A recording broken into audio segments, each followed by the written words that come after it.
I like to do things myself, and I like to learn as much as I can about them.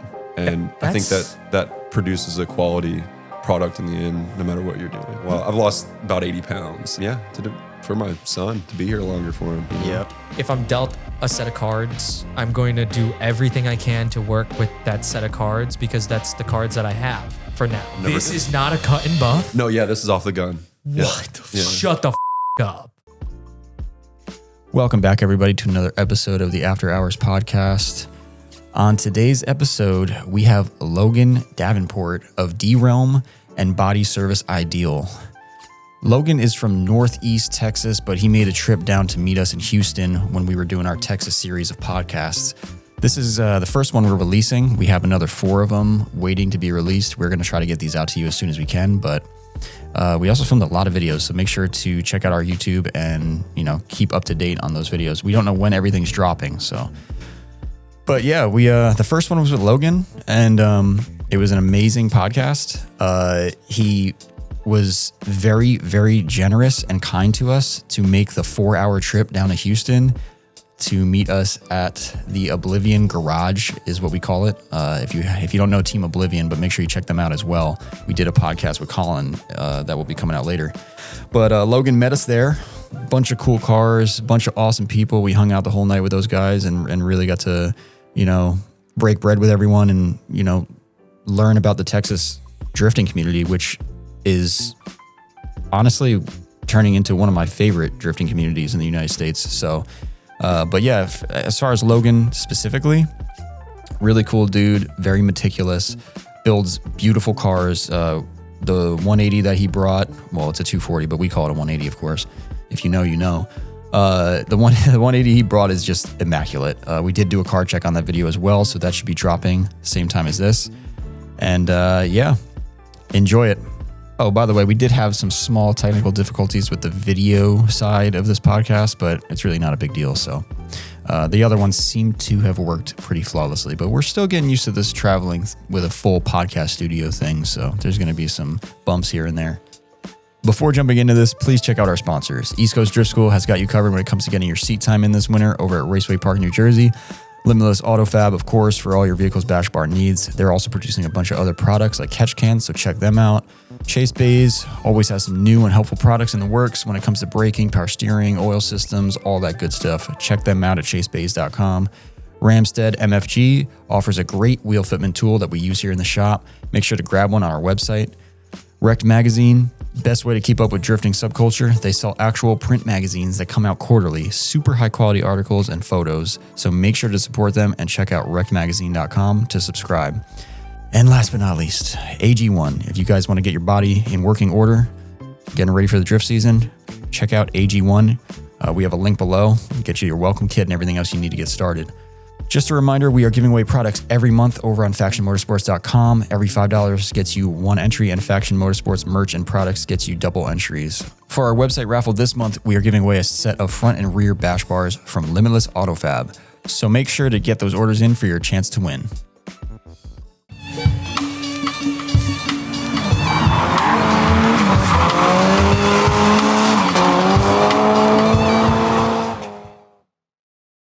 This is a pretty good setup considering.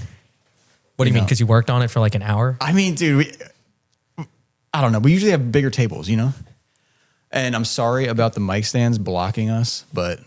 I can see you. Okay, I was going to say, it's just going to have to be that way. You want to be as close as you kind of can, especially since it's kind of echoey in here. Yeah, and that's fine. And you can move that mic, like if you want to bring it towards you, it will move. Yeah, and I don't think yours. Is that good? Yeah, and yours. Oh, that's beautiful. Yeah, yours actually is working out pretty good because sometimes they'll fall, but yours is like.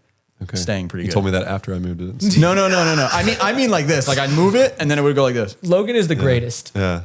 Dude. Okay. You were unintentionally funny at the best fucking time all night so far, and it's been amazing. Funny story. That's kind of why he's on the podcast because like he's in the 180 chat we have, and he kept saying the funniest shit, and I'm like, well, you're on the podcast no matter what. Like, so you two know each other. Well, first of all, welcome everybody to the Faction After Hours podcast. This is the Texas series. Yeah, the Texas series. So that's pretty amazing. We have a round of podcasts here. We're in Houston, and we have Logan from D-Realm. Everybody, welcome Logan. The live audience. There we go. Right. Dude, thank you so much for coming. You came from 3 hours. Yeah, we drove about 4 hours. Yeah, yeah. You have no idea how flattering that feels, and also the hospitality that Chris and everybody has been showing us here. Like this cool opening guys. up the space to everybody. Right. What the hell? Cool spot. Yeah, Dude. I've never been here before. Yeah, good call on that. You said that, and I was confused because I thought this was like a normal thing. Yeah. So I was like, oh. Well, it seems pretty normal. Like 40 people just walked in with beers. So. I think that's, I don't know, because I'm not around here, but I think that's the, I think that's the norm around here. Yeah, they all seem pretty tight knit. It's pretty cool. That's why I want to come here, because it's, these are like, this is the place I think of in Houston and stuff like that too. So and you drift down here, right?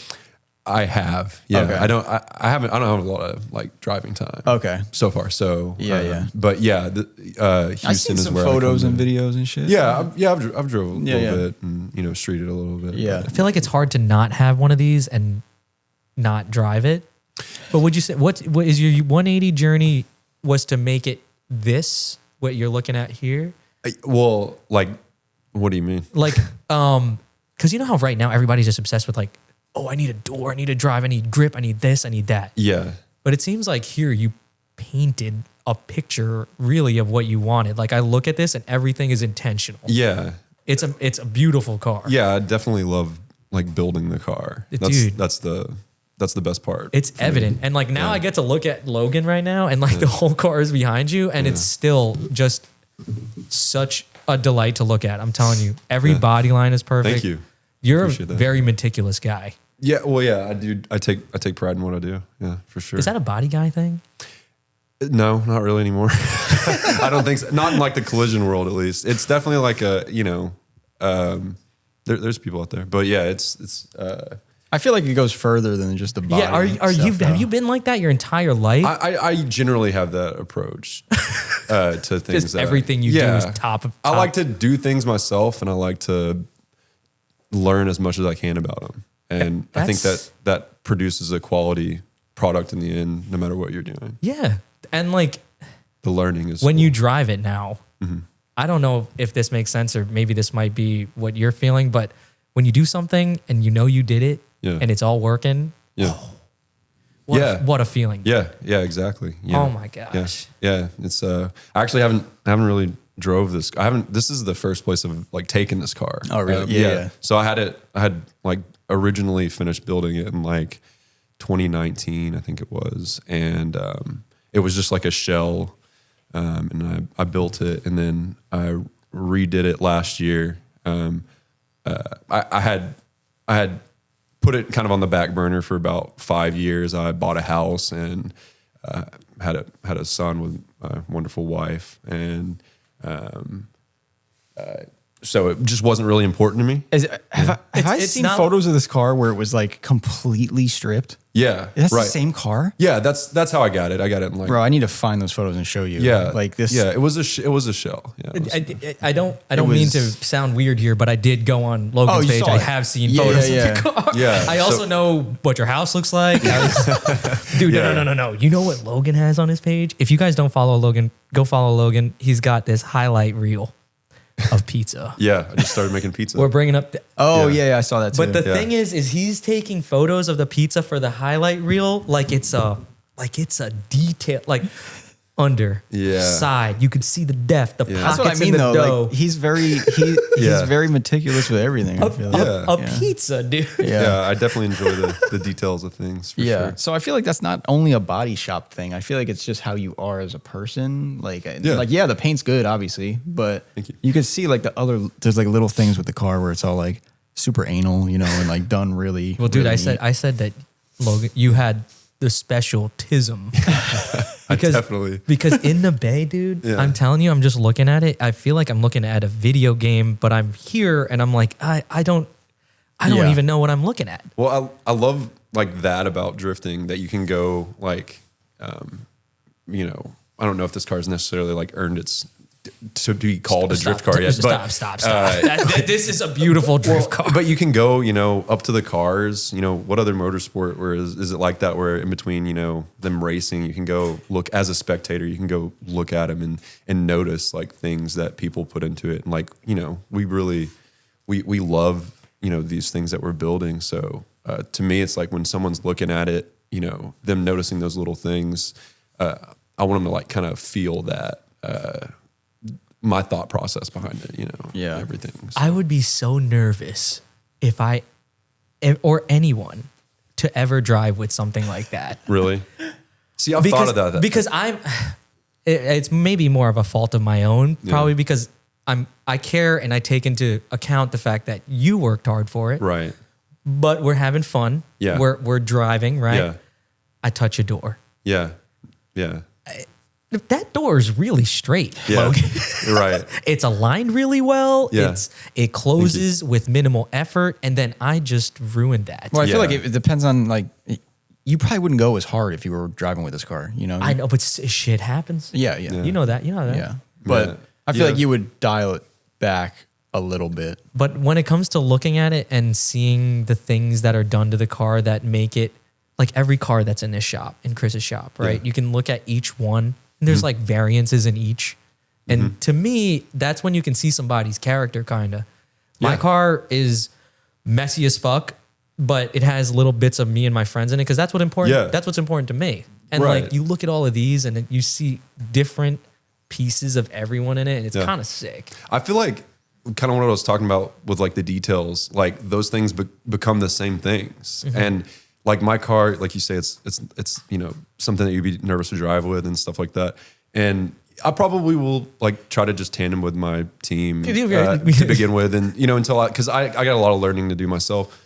But you know, I wouldn't be bummed if stuff happened to it. The first one is the one that hurts the most. Yeah, that's what it's for. Yeah. It doesn't help that you're just seem like such a nice guy that you would understand if someone wasn't malicious to you. Yeah. Stuff happens, but I would just be so heartbroken. Yeah. For you. Well, and I mean, I guess it helps that, you know, I'm that guy fixing it. It's not like it's you know, outside of materials, it's just kind of like a time. What made you, when did you get your house again? That was recent? I got my house in 2021. Yeah. 21? 2021. Yeah. Like the Was that last good pandemic? time. The last good time to buy a house. I was going to say it was probably a good time to buy a house. Yeah. Holy crap, you're lucky. Well, kind of like we were saying, I kind of watched everything and made sure that I bought a house at the right time. Dude. That's cool. So yeah, we got a good deal on that, and yeah, we're because that's kind of how old are you? I'm 32, 31 or 32. I don't know. All right, we're all kind of the same age right now. It's kind of crazy. Yeah, but because like I'm in that realm now where I don't know. I always thought that buying houses was pretty fucking hard. It is very hard, but like we're adults now, and you can do that if you want. It's a big decision. It's a very large decision that. Got a lot of nuances. A lot of people kind of underestimate, and there's a lot to it. Fucking daunting. Yeah. It definitely put me. It definitely took priority over other things. And you said you had a son as well. Yeah, I have a 2.5-year-old son. And you built this. Yeah. And you've recently lost a piss load of weight. Yes, I have a wonderful wife. God bless her, man. And what I do, yeah. Everyone in here was supportive. It was in here was talking about it because they probably see you all the time. Like this is the first time we're meeting you, so we don't know. No, but they said they haven't seen him in a while. Yeah, they haven't seen me in a while. I've lost about 80 pounds since they saw me. That's a lot of weight. Yeah, dude. I looked at Brad and I was like, you know how many? That's 4 wheels. That's a lot of weight, dude. You lost 4 wheels. Our buddy Chris lost about that much weight. Yeah. And it was like life changing. Yeah, I did it. Yeah, did it for my son to be here longer for him. You know, that's what that comes down to. And then, what did you say? You said you just ate better. I forgot what the. Yeah, just started moving more and ate less food. Dude, and now started paying attention to what I eat. Now you can. I feel fitting like a bride better. Dude, so I was gonna say, there's a lot of other benefits too when you start to lose a bunch of weight. Yeah. Aside from like a lot. Right. I get you will naturally just feel more confident in yourself. Yeah. But also, now you can do a lot more things with a lot less effort. Yeah. Like I used to be a little bigger. Better, you sleep better. Like your quality of sleep is better. Right. You fit in a bride better. Yep. When you're moving around and working on the car, dude, there was like a few years ago where, you know, when you hit that little bit of sluggishness in the shop and you're just like, I'm going to stop. Yeah. I've been hitting that for 4 years. I feel like that window was getting smaller and smaller. And then I just started like walking, exercising regularly. Yeah. Then it got better. Yeah. Yeah. But walking is great exercise. You can just do it and it's not hard. You can stick to it, you know. And is that all you've been doing? that's the only and dieting exercise. Yeah. watching my That's diet. pretty fucking impressive. Yeah, I do want to go to a gym. I'm waiting for like all the like.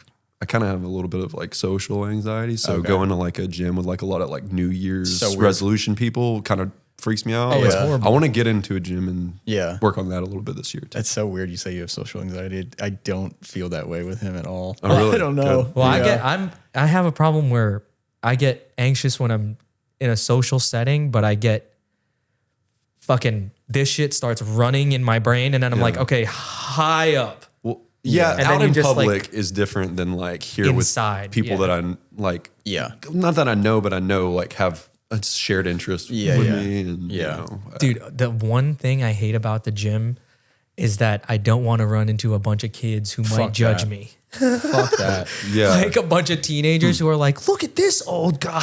I don't want to run into a bunch of kids, period. Like Yeah. broccoli heads at the gym. I'm good. I don't really. Frankie went as far as going up and down the stairs in his apartment. So that works. I'll do anything to avoid fucking works, going man. You to a just gotta gym. move. It Yeah. doesn't have to Dude, be that's crazy. it. Yeah, it's got to be like sustainable and you know, Something that you can do. Something I mean, I like to do things that I can like do every day because I know if I stop, I'll fucking just stop. And it can't get in the way of something else that's important to you, like work or your hobby. Yeah. It has to be something that you can fit. Like that's why I did it during my lunch break. I was saying I would just walk like a couple miles down the road and back. Dude, I work on an old country road and in a body shop out in the middle of nowhere. So I can just walk down the road and walk back, and you know, it's a little exercise there. Yeah. Dude, everything you do makes so much sense.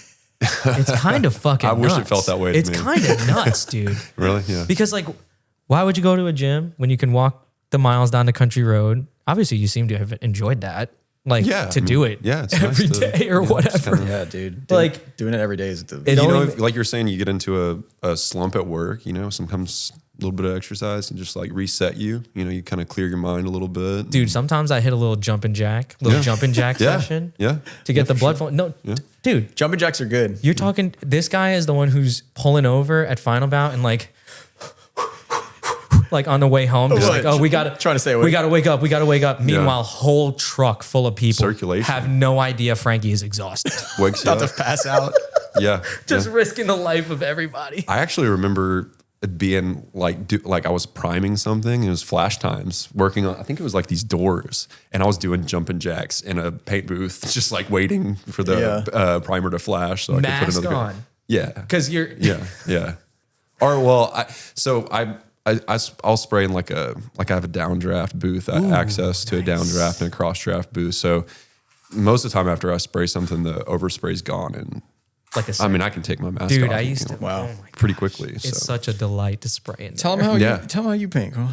Yeah, I don't want No, to. I've seen. Yeah, it's you, bad. Yeah, you paint. But you're at your house now, and I work in the garage, and I'm somebody who, if I'm dealt a set of cards, I'm going to do everything I can to work with that set of cards because that's the cards that I have for now. East Coast Drift School, which is located in Englishtown, New Jersey, is a driving school that offers a more private and intimate environment for learning how to drift. Whether you're someone who has countless drift events under their belt or someone who has yet to kick a clutch, East Coast Drift School is a great place to pick up some seat time and improve your drifting abilities. Be sure to follow East Coast Drift School on Instagram. Feel free to message them directly for pricing and availability as well. You can find them on Instagram at East Coast Drift School. Chase Bays has been a household name in our industry for over 15 years now, supplying us with tons of fluid power products such as power steering cooler kits, oil catch cans, engine oil coolers, hydraulic handbrake kits, and of course, their dual piston brake booster delete kits, which fit a wide variety of vehicles. The core values of Chase Bays is function, simplicity, quality, and aesthetic. All their products are user-friendly and easy to install, while of course looking the part. The quality of their products has only increased over the years, and now with Front Street Drift Club being a sponsored team of Chase Bays, you can guarantee the products are stress-tested as well. You can check out Chase Bays' product and place your orders directly over on chasebays.com. Yeah. So I have a garage. So what did I do? Like it's winter. It's literally 2 degrees where I'm at. It's horrible. Insulated the roof, walled it off from the other side. I just bag everything in the garage before I do anything. I have a ventilator fan. I run the heater. It's like a radiant one so I don't die. Okay. And just like wet the floor, all the little, you have to do so many little nuances for each different setup and like tips and tricks that people tell you over the years. But like really, the thing that I changed the most is I learned to cut and buff a little bit better. Okay. I've never done any of it. This is not a cut and buff? No, yeah, this is off the gun. What? Yeah. Shut the fuck up. No, yeah. I mean, you can Logan. see there's trash in it and stuff still. Well, as you guys are talking, yeah. as you guys are talking about this, I'm thinking to myself, like the way that you have to paint, it's just gonna, you have to take extra steps to try to get a good final product before the cut and buff. He has, a downdraft booth, whatever. It's just making it easier so that the final product before the cut and buff not will be necessarily. Well, yeah, you can get a really good the gloss and the quality of your finish is really just your gun settings, and your spray distance, your overlap, your speed. Those are the main things that are a lot of times people are a little like too far away, like when they're spraying. They're kind of scared of runs. Painters close sometimes, and I'm like, what the fuck? Scared of runs. You need to be close. You need to be moving pretty quick. Yeah. Obviously, different products are you have to approach them in different ways, but generally, if you get a finish that's not real glossy, it's because you're, kind of too far away. Okay. Usually, I mean, there's other factors, but I'm talking about like that people DIY in their cars, that was the first thing that I noticed that I wanted, like sometimes, or you paint something when you're a kid with a rattle can, right?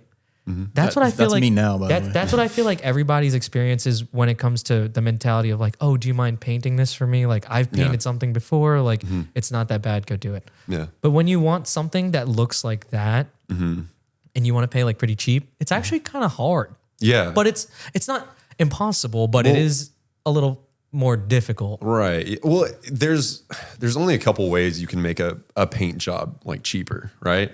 And it's to use a less expensive like product, or to take stuff off, take less stuff off, tape more stuff off. Yeah. Like spend less time on stuff. it, right? Yep. Yeah. I guess you could do less prep work, but that would bite. Bites you. But the thing is I can't make a paint job cheaper for someone by like making it look crappier. I have the spray technique that I use, and that is going to be consistent with every job. So the only way you can make that any cheaper is to do less stuff or to use a cheaper product. And because there's not a dial that I can turn. This guy's only paying me this much money. Let me spray his car. Let me do a worse job. It's just not how it works. Yeah. And it takes a long time to make a car look good. It's amazing really when you have the pride in your work because, dude, it shows. Like this shit's off the gun, dude. Yeah, that's crazy. Yeah. Nothing's been buffed on this car, right? So, and the what sides, are you going to point out? The side skirts are actually single stage. Oh wow! And the rear valence is single stage because they're just gonna get trashed. That's why you did that. So, I was gonna say why'd you go with that method? But well, actually, the car is it all was sprayed with single stage and then flow coated with clear. So I sprayed it and then I sanded it again. Okay. And then sprayed it with clear. The single stage. Yeah, and I don't do that, anybody. Okay. There's no point other than the way my brain works. So I sprayed the engine bay in the car, and I didn't want and I did that, and then a couple of years later decided, okay, I'm going to fix the car again. And I didn't want I used a single stage in the engine bay, and I didn't want the car to end up a way different color, because I would have noticed that, nobody else, but probably. But I didn't want that to happen, so I just used that single stage product and had it mixed at the same spot and everything over the whole car. But I wouldn't recommend that. Or do it again. Are you a sealer user? Like you use sealer? Yeah. So y'all saw, you said you looked at my Instagram. Mm-hmm. You saw I had the shell and then I fixed it and it was green. Uh-huh. Well, so this whole car I've actually stripped back down to metal, all that body work, everything I did, I took it all back off. And I did it again. I took the glass back out. Logan. Well, so I was having so the last time I did my car, I got into paint and body because of this car. Oh. So I was building it. Actually, I went up to final bout in 2017. And I think you were driving that. Probably was. Yeah. Yeah. I think y'all Faction was there. And but I ended up starting to build this car after that. And it needed a bunch of paint and body. And I was working at like a tire shop. And I was like, well, I'm not going to make less money than I am at a tire shop if I go be an apprentice for a body man. Yeah. And I need to do a lot of body work to this car. So I started doing that. Actually made a little bit more whenever that.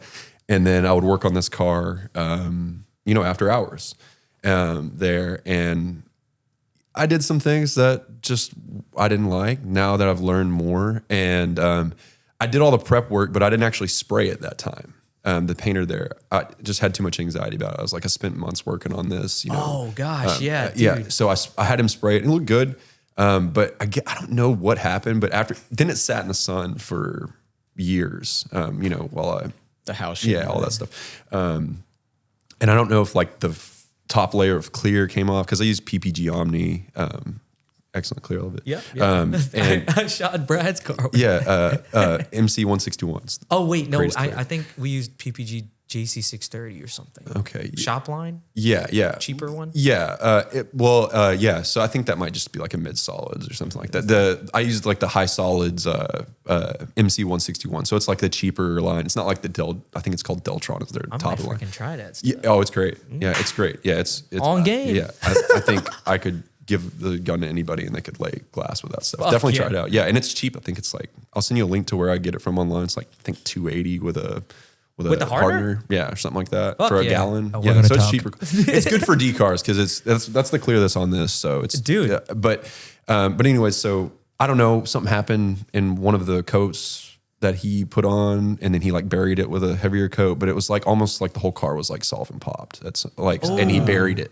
Instead of just kept layering nails on. Yeah, and then he probably put like a couple more. I don't know because I'm not real, but there was little holes everywhere. So I was like, screw this, I'll just strip it all off because I'm a psycho, I guess. And also, what sucks is them holes are really. Yeah, you don't know, and I didn't want to spend a bunch of time and then put a my finish on top of that. So like now everything. So this car's been stripped down to metal, and then epoxy primer. This is what I'm talking about. Like in that chat, like I see him working on something. I'm like, oh, that's crazy. Like over the years, and then like over the last month, I've seen this, and I'm like, this guy did a full resto, and your shit is still on a rotisserie.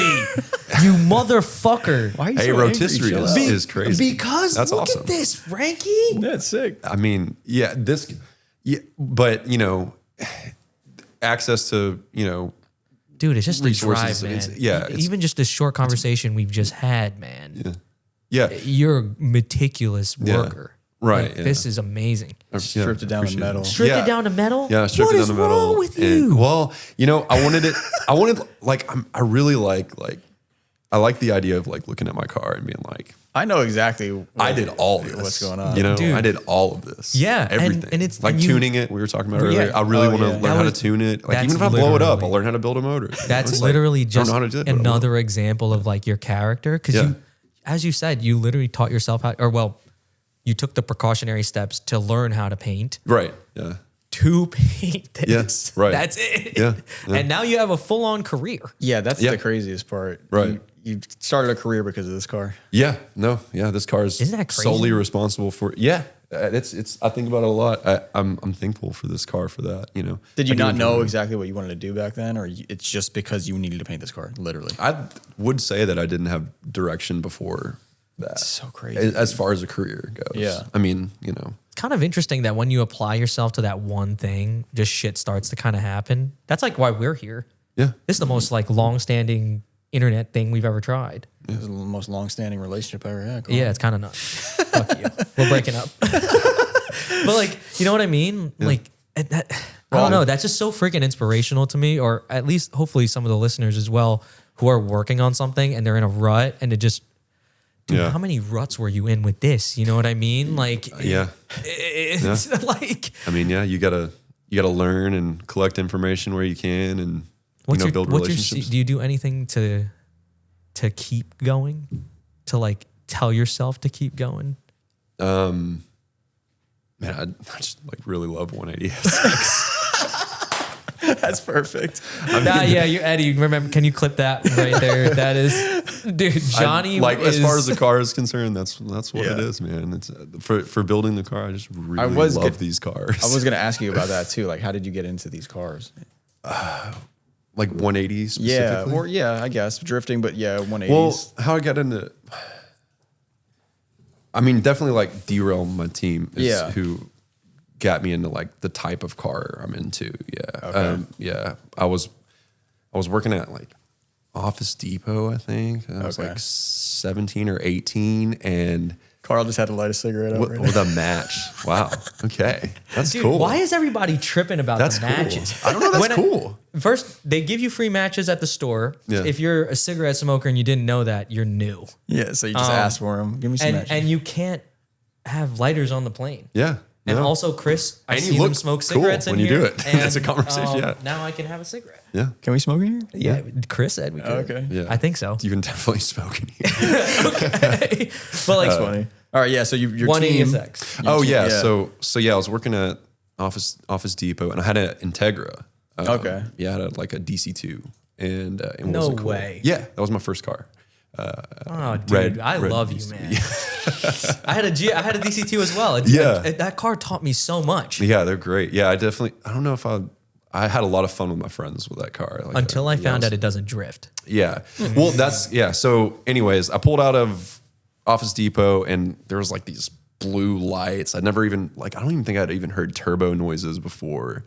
And like my good friend, teammate now, Josh Buckley, he like flew around me, and then we pulled up to the light, and I was like, dude, that car's so sick, it's a 240 with SR and everything. And I think a couple days later, like the next week or something, we met back up, and Anthony, y'all met Anthony earlier. Yeah. He's also a DRM guy. He was with him, and I got in Josh's car. I think Anthony just like stayed at the gas station or something with my buddy that I was with. And Josh took me on like a rip, just like a little U-turn. Yeah. I'd never like been in a car drifting and stuff, but I was like watching like the extended cut, like Risky Devil stuff. Oh, like, that was what I was into then. So I knew about it, but I like felt it. And I think it was actually, it wasn't a couple days. It was like the next week I traded my Integra for a 240SX hatch. Damn. Limitless Auto Fab is a fabrication shop and retailer located in Illinois. They produce bash bars and catch cans for a bunch of popular models in the drifting community. Limitless bash bars are honestly the industry standard right now. Fabricated from 1.5-inch mild steel tube, these bars are designed to take the impact of light collisions in order to avoid or minimize damage to your vehicle. A must-have for drift cars. Their bars also come with jacking points and optional license plate brackets, so everything you need is right there from the start. Limitless Auto also sells catch cans for a handful of specific models. These cans are built in-house and chassis specific.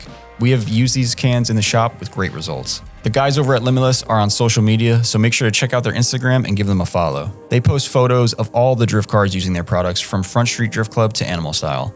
If you are in the market for a bash bar or catch can, make sure to check out their full product line up on our website, FactionMotorsports.com. This podcast is sponsored by RAMSTEAD MFG. They sell an easy-to-use wheel fitment tool that is a massive game changer for any shop or enthusiast looking for an easy way to check their wheel fitment. With their user-friendly tool, you can check diameter, width, and offset before you buy your wheels. Gone are the days of ordering wheels and hoping that your math was correct. Just throw their tool on your wheel hub and dial in your specs to see if your dream wheel clears your coilover and fenders before committing to the purchase. Not only can you check wheel fitment with their tool, you can use it to check suspension clearance as well.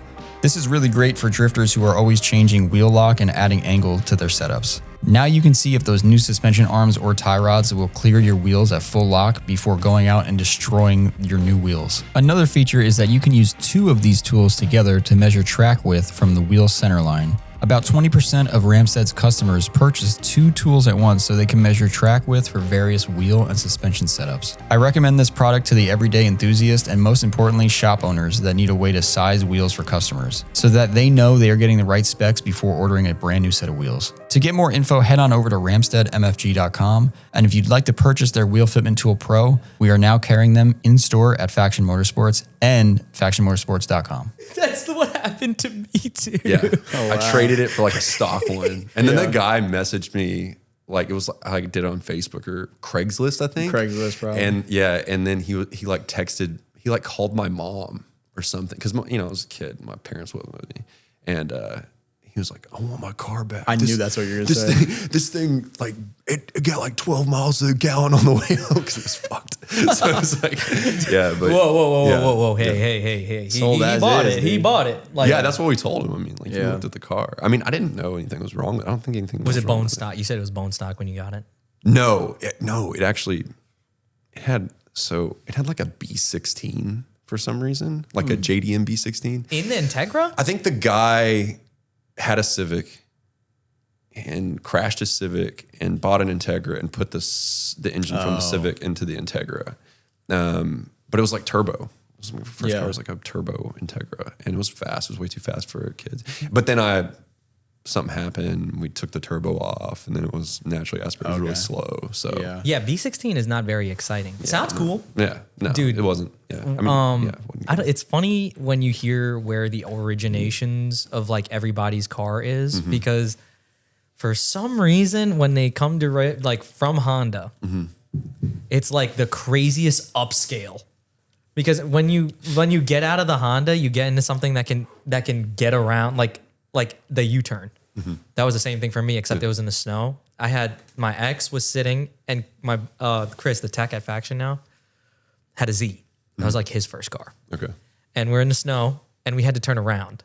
And he was in front of me, and he just like dumps the clutch and turns it, and I was like, whoa. Yeah. And then the realization for me was I went to go turn around, and I was like, I'm going to do the same thing, and I pulled the handbrake.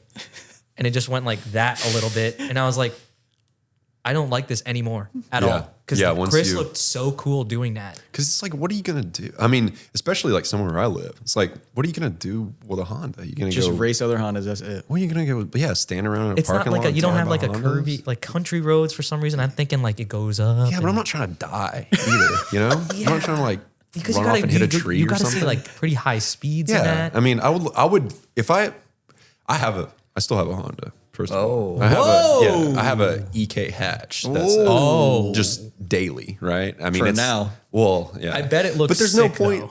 No, it's it's 3 different colors. It's the most notoriously like reliable car I've ever had, though. It's just stock. It's stock height. It's got steel wheels on it. That's gonna run forever. Yeah, it's got 230,000 miles. I don't want to drive it till it's got like 700,000 miles. And you're on gonna it or something like that. So we'll check back in. Does shit rust around here? No, right? No, not even at all. But they have started using this like not the liquid. It's like lines on the road. Yeah, they've started doing that. Is that bad? That's bad. Okay, that's brine. But here's the thing. So whereas y'all need to do that for months, we have to do that like a day. Yeah, and then you just don't drive that day. Yeah, that's cool. Yeah, it's all over my IS300 right now. Is that bad? Yeah, I would just get it off as soon as possible. And when they spray that shit, I would just wait till it like rains. Yeah. And then be like, okay, now we're good. That's what we do. Like when they salt the roads and everything, we don't drive like nice cars until it really rains. And then we're like, okay, I guess it's okay now. You know what I mean? But dude, my it's just IS300 is not nice. So dude, it looks good. Well, you did buy the XL version. You haven't seen it dude, up close. The XL, the Sport Cross. I have such a gripe with that. That's the wagon one? You don't like them? I don't know why. Mainly because when I think of a station wagon, right, it's got a boot. That's my dad's car. It's like whoop down, and then it increases the storage. The IS or the Sport Cross, if you look at the body line, it's like not that much extra storage. Right. It kind of just comes right back down. And I'm like, what was the purpose of that? Wait, do the seats go down? The seats do go down. So you have, the back seats go down so you get a lot of space. And then, I don't know. I've told people who like recently got, like my friend Rye recently got a Sport Cross, and the front seat, like the OEM front seat, folds down flat into a table so you can sit in the back seat, I guess, and eat food. It's the weirdest thing. The front seat? But but with the back seats down and that seat down, I put like 8-foot 2x4s in that thing before. Okay, so it's like a truck. Yeah. You are changing my mind on that. Yeah, no, it's a good like, because I was like, why did they do that? Because when I first got my IS, I bought the IS because when I was a kid, you saw the tails. Yeah. You're like, damn, what the fuck is that? Right. And then when I finally got out of the 240 stuff and like thought I wanted to be an adult, I don't know why I did that, but like You got an IS 300 to be an adult. No, I had like an Accord. It was a bone stock Honda Accord. I was like, this is the furthest thing away from anything that I like. This is the answer. I will not be able to relapse. Because to me, I thought it was a problem. Okay. And like the people around, like having the 240SX was a problem. No, just having modding cars and things like that. That like your family was like the hobby, pressure. my family, my friends, they were like, dude, you're still doing that? That's kind of cool, I guess. But then you kind of learn later on that it's kind of rare for people to love something so much to go through the trials and tribulations you just went through with this green car. I'd say those people are probably a little jealous that they don't. They're have something bored. Like that. They're bored, That's dude. true, They live a boring. They find enjoyment in other things. Yeah. I keep telling sometimes it's so easy to be like they're boring, but sometimes like their life it's more family oriented. They care about just the growth of their family and that's it. Cool. They support them, and so like it was weird. And then I finally was like, you know what? I am not a master of one thing. I'd like to just love one thing. So now I'm here. I bought the IS. I was like, this is gonna be a good daily. Yeah, and you love that car now. So that's good. It's just because like I don't know. I'm tired of relearning. I'd rather just stick and learn it through. Was your 240? Was it hatchback? It was a hatch. I had coupes and then I had hatches, but then I ended with the hatch because Totally different car, by the way. hatch. Yeah, Completely 1000%. One, when you open up the trunk of the hatch, it just looks cooler with the trunk open for some reason. You open up the coupe, it's just like whatever. Well, and when are they going to make a car like this? No, gone. Never The again. small pillars, like all the glass, like it's crazy, dude. When the 180. The silhouette, It's all the way around the glass. I don't know why, but as a painter too, if you get a 180 or like a hatch, the tape is the bag is all the way around. If you could get it on one if you want, paper it around, fucking great. Yeah. And like, I don't know, when I got the hatch, I took the SR from my coupe, put it in there and just drove it around. I commuted it to college like 2 hours every other weekend. And it was just a good car. Yeah. And then I missed that feeling, missed my friends. Yeah. And then I had to get back into it again. And then I like to admit when I'm wrong, sadly. And like, it's like weird coming back, running with where your growth tail, happens. your tail between your legs. You're like, yo, what's up guys? Like I got another car again. Like I'm back. Yeah. So I don't know. It's nice that it brings people together like that. It's kind of nuts. Yeah. Like, well, so sometimes getting rid of a car and then like getting another car, it like I used to get a bunch of cars. Like I would get a new car and I wish I would have just like stuck with a car because getting another car feels like progress for some reason. Cause like your friends are stoked about it sometimes, but really you're just kind of like hitting the reset button. But if you would stick with like a car, that hurts so fucking bad. Well, I Logan. didn't mean to upset you. No, it's because I've done the same thing. Dude, ask Frankie. Well, he's been doing pretty good with this car because it's been like fucking 4 years. I just don't have any money to get into anything. You know what I mean? Yeah, but he has been almost relapsing a couple times. You thinking about getting a different car now? He'll bring it up. Well, sometimes. I'd like to build another one with a different intention so that I can just like, because I want too much out of the one. You know what I mean? You try to make a car that wants to do everything, and all of a sudden it can't do anything good in one thing. He wants a street car that actually is nice to drive around in. Like, look at this GZX. Who's I forgot whose this is. I think that's. I forget. It was the brother of the too many one. cars It was in the brother of the one guy. Oh, and is it? I'm really terrible with names. I'm so sorry. And everybody's so nice. He was talking here. to me earlier. Fuck. Okay. Well, nonetheless, you look at this, dude. Like that is what a JZX should look like. You know what I mean? And that's like what you picture it. Is that what you want? And be, a JZX? No, I want. Go on, say it. If it's secret intel, I want the IS to move with these cars. He wants a fucking S chassis, is what he wants. In an IS, like I'm determined. Do you know who Front Street Josh is? I talked to him about this a lot, he will tell me to go kick rocks and to just get into an S chassis because you'll never. But I think they're different cars. I know, but they're gonna drive different. They will drive different, but it's just like with anything. There's got to be an answer just to make it that much better, and I think I have it a little bit. I'm not the best driver out there, but I just for the first time I wanted more out of the car. Like I'm always fine with just what I get. I don't really like try to grab more, but I should reach for more. Yeah. So I got to do a little bit more of that. Like when I see stuff like this, if you stayed content, this shit wouldn't look like this. So like that, see, talking to people like you is what gets it. Yeah. Every time we go on these podcast trips, Carl takes a lot. You get a lot of information. Bro, I'm about to use the clear. It sounds like you're talking to a bunch of cool people. Dude, you're one of them, dude. I appreciate it. Like literally. But like the people y'all are talking about, you're gonna come down and see. There's a bunch of really good guys in there, and they've got a bunch of really good takes on cars and I think life and stuff like that. So what do you have planned ahead too? Because I'm sure you're thinking ahead as well. Oh, yeah. I guess with just 180. Like with my car. Yeah. Car. I want to drive this car. You know. That's I gotta tune it, you know. Dude, thank God you could. It sounds like you're right at the end now. Yeah, I mean, like you're right about to enjoy. What is that though? You know, like Never ending. So, but yeah, I mean, just learning the next thing is cool. So like that's gonna be like tuning it. And, dude, I wish you the Power FC. I do want to make some the interior, I kind of like threw it together, so it didn't have any interior in it like the beginning of this week. You did not. Yeah. So don't say you threw it together fast. Yeah, I threw this all together. You're such a, oh my God, you're so great. Well, I mean, it's not, don't look in there and you can keep that opinion. Dude, like. Yeah. Well, I mean, obviously like I had the parts left over and stuff, but the car used to have red interior and now it's got black. I had the seat reupholstered and all that.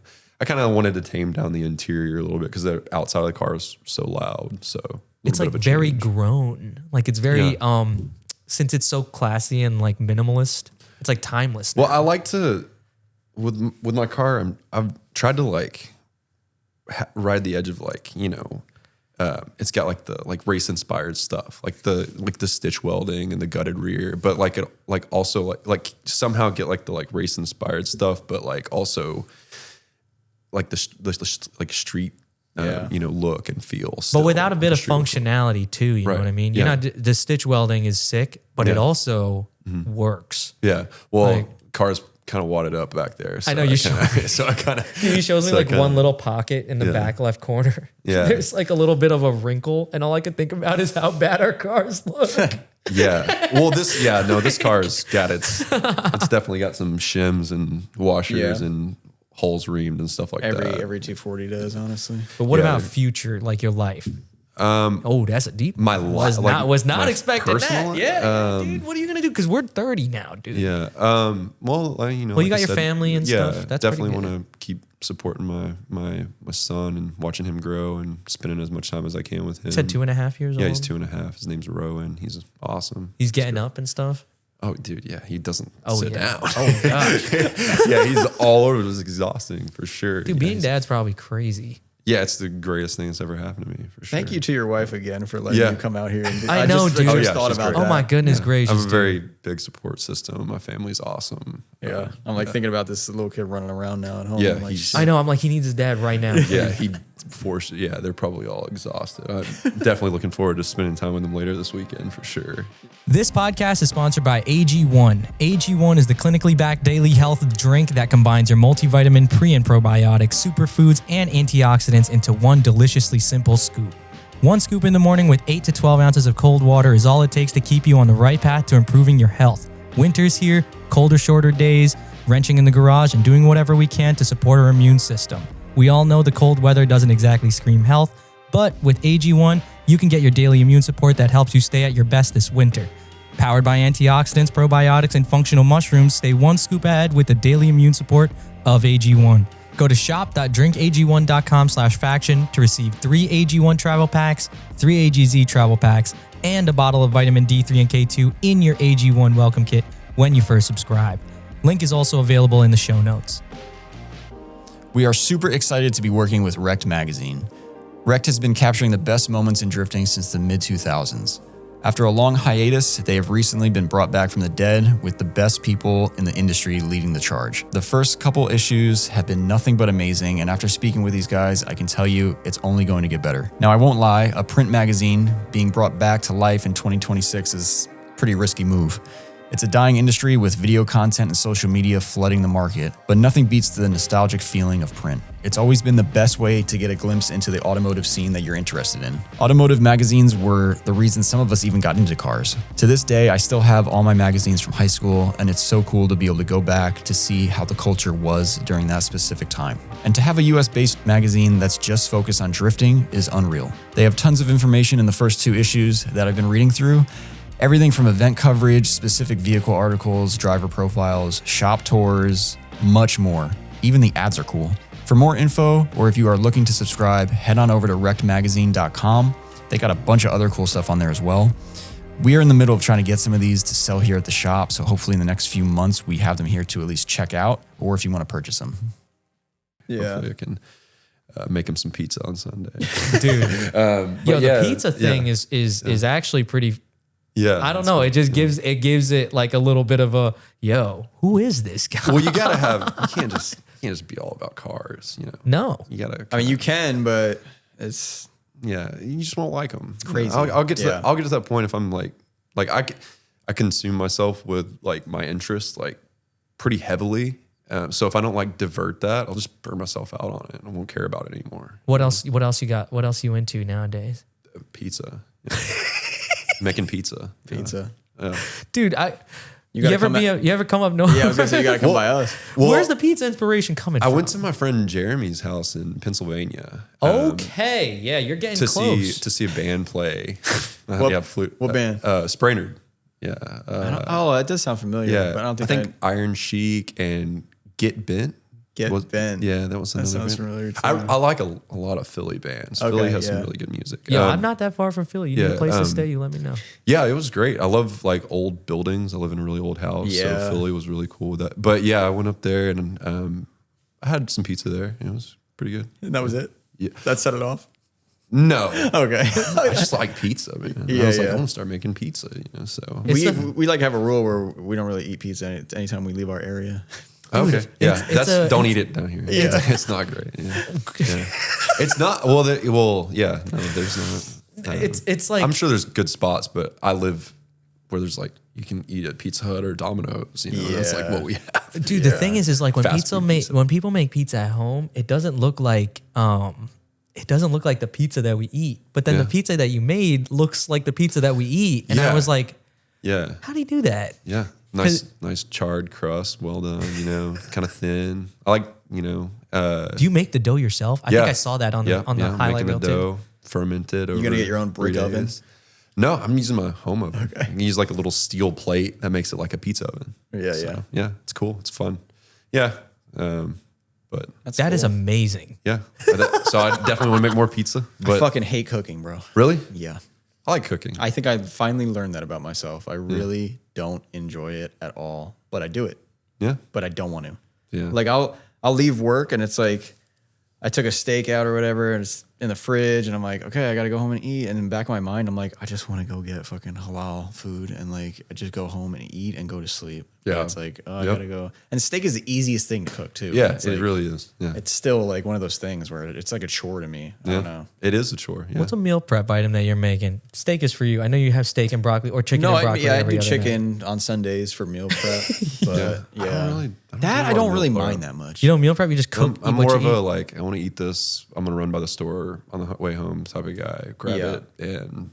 That's what they do in the movies. Yeah. The dad's coming home with like a grocery bag with like bread and for some like a loaf of bread and whatever it is just to make the sandwich for the night. Yeah. No, yeah. We don't, it just works out better for us that way. You just figure it out the day of. Yeah. I mean, sometimes, you'll have leftovers or something you eat the next day or something. We always have like leftover pizza sometimes. But, I've tried to like meal prep. It's just like get to like day 3 of that. I'm like, fuck that chicken. But yeah, that's the other thing. You have to start using different sauces. Like, man, I can't do this. I'm a creature of habit, dude. You could give me the same meal every single day for lunch. I wouldn't even say anything. Honestly, I feel like if I did that, I would be the same. But I don't know. I feel like my wife would be like, I don't want to eat this anymore or something like that. Or I would say that, not just blame her. And I only do it for lunch because I'm like, I could lock in like that if I really wanted to. Yeah. And I still leave myself one day. I'm like, I'm leaving Friday. That way, I can enjoy my life at least for one day. Yeah, I get scared that, when you meal prep something, you get sick of it. Now that one day that you don't eat that food is probably going to get wasted. It's not going to get eaten again. Like I'm not going to eat that the rest of the week if I had a taste of something else. Mm-hmm. You know what I mean? In your brain, you satiated that request and now it's ruined. Wait, what do you mean? Like you bake it for... Like you skipped the meal and got something else. Now you're paying double for your meals. Oh, yeah. That's why I like that method. The on your way home, I would like to make this. Maybe I'll get this for tomorrow. That's it. Yeah. I don't shop for like the full week. Yeah. Unless it's like a frozen thing I could throw in the freezer. Yeah. Yeah. No, you can definitely plan ahead with some frozen stuff. But yeah. Because sometimes, you get like, okay, I'm going to have like, some steak this day or like some chicken or fish or something. And you're like, you get to that day and you're like, that doesn't sound good at all. Yes. Yeah, that's my fucking problem, dude. That's what it is. This morning, and then I will waste it. So it's like, it makes more sense to me. And I don't know if that's even like the cheaper way. And then I have another problem where I can't waste anything ever. Or like it's the end of my life. You like beat yourself up about it. So you're just going to eat 3 meal prep days in one like sitting? I'll eat, like if I didn't eat my lunch or something, I'll eat it Saturday. Like, and I'll just eat more food just to not waste it. Like it makes no sense. I wonder what that's doing to your body's like. It doesn't happen often because I'm very like meticulous with planning, but it does happen sometimes. And I'm like I've only thrown out like a steak or something that I left in the fridge too long. Maybe one time fucking ever. Wow. Literally. Like that's I will make sure. Admirable. Yeah. Like it's getting eaten. I'm not wasting it. You're crazy. I'm frugal. I'm cheap. That's what it is, honestly. I throw away leftovers. I envy that. Yeah. Like I really do. Cause I'll chunk that steak in the trash. Yeah. Especially if it's like, you don't want it. Like, I don't know if you guys were the same growing up, but my parents were like, you better not waste that food. Even if you didn't like it. Nah, so then, really. Unfortunately, okay, well, dude, listen, it's a little different. Like, if it was such a weird mentality, you didn't like something, but you sat through and you ate it. Yeah. When I got older, I remember there was like a few times where I'd be eating something. I'm like, I don't really like this. And then I'm sitting there and I'm like, why am I eating this? I live on my own. I'm throwing this out. I'm a full grown ass. I'm going to get something else. Yeah. And I don't know. See, I don't do that. I'm like, no, we've committed to this. So. But I also like we talked about this at one other time, but I was like, am I a masochist? But I'm not. But yes, I like to be frugal. I like to be very disciplined with stuff too. Yeah. So it's like if we committed to this, we're just doing it, and it is what it is. I think nothing's black and white. So there's probably some good and bad to that mentality. Yeah. But then if someone gives me a pack of Oreos, I mean the whole fucking thing. So. Oh man, so. Is that a weakness for you? I'm not a sugary sweets used to be, guy. but I you're good now. Though. Stopped eating Oreos, and then I went back and ate some Oreos, and I was like, dude. I'd rather just have like a chocolate chip cookie. Ooh, I love a chocolate. chip cookie. Now you guys are talking. Oh my god. I mean, that's kind of where I'm at. Like if it's like kind of like crispy, but like also soft, like got a good amount of chew. You know what I'm saying? That's Malcolm's fiance made cookies the other day. Holy shit. You ate some, Eddie. I know you did. So dude. Why are you bringing Eddie in? Yeah, I broke the fourth wall. Sorry, but dude, fucking amazing. And those are like from scratch. Yeah, but, I made a new rule as of like a year ago. I think it was a year ago, where when I go to the grocery store, I don't buy Oreos, chocolate. I don't buy any junk food, no matter what. So now every time I go in there, I'm like, you gotta stick to the perimeter of the fucking grocery store. Yeah. But if you go in the middle, you're fucked. Like, make the list. But if you made, you say you don't like cooking, but if you made a cookie and stuff like that, I mean, you put the time into that. Yeah, that'd be different. Yeah, that's not junk food. That's something you put the effort into. Dude, so just a little bit of a hit. Just I know, bit. Dude. I'll be in there. I like text my buddies. I'll be like, "Yo, this is the peak of me like being disciplined. Is when I go to the grocery store. That's the peak." Because it is so fucking hard for me to walk through there and not get ring dings or something. Like, it is so hard. Well, dude, I feel like you avoid that food for a little bit. Like, I don't know if you've felt this too. Fuck. But when you get into those like binges where you're eating that bad stuff, dude, your body craves it. Like, it's literally drugs. Yeah, that's why when you get off of it. And then you're like, I'm already in this. Fuck it. I can just keep going further in this. Yeah. And you're just like making it worse for yourself instead of just like stopping in that minute. It's weird to, Yeah, it's weird. Yeah. Discipline is definitely something that you have to like constantly like think about. Oh yeah. It's a good thing to exercise. And it makes me feel good when I do something. Yeah, when you get out of there and you didn't buy the Oreos, you're probably like, all right. Yeah, I'm like, wow, okay. I'm not a And that translates over to other things for sure. Yeah. Dude, that's like when you make up and you make your bed in the morning and it sets a tone. That's what I do every day too. It's like one brain scratch and then you're like, oh, fuck yeah. Well, they say you have to get small wins basically throughout the day. So like that would be the first one. Who is they? I've heard like 2 or 3 people say that in the last 2 weeks on podcasts. Usually fucking like military motherfuckers are saying that kind of shit, honestly, which is probably what's like put into their fucking brain in boot camp. Well, that's discipline. Like you mentioned the word discipline. Well, when you're saying when you're a child and your parents are like, you have to eat all of that, that discipline is like put upon you. But when you're an adult, you are the person who decides what it is you're doing with your day-to-day life and choices. So when you can exercise, the things that you decide are important, cleaning your plate or not buying, junk food, cookies and stuff, you're applying that discipline to you, and that's like where growth happens, and you get where you want to go. I think, at least. Yeah, and I think it carries out over into everything. It spills over in everything you do. Yeah. Some of it. Yeah. Another person that brought that up, I don't know his name, but it was on a business podcast, and it was some business owner, and he was saying the same thing. It sounded exactly like the other guy. He's like, yeah, like just try to get small wins. Like he was like, waking up and just brushing your teeth. Like literally that. He's like, oh, it's a small, like he thinks of it as a win or some shit like that. And I was like, okay. I mean, like tricks himself into thinking he's succeeding. Yeah. So it's like, okay, I did that. That's good. And then like, I guess exercise, stuff like that, whatever you're doing, and just kind of collecting wins as the day goes on. I don't know. It's just little things like that help mentally. Yeah. No, I think those things are great. Yeah. They definitely,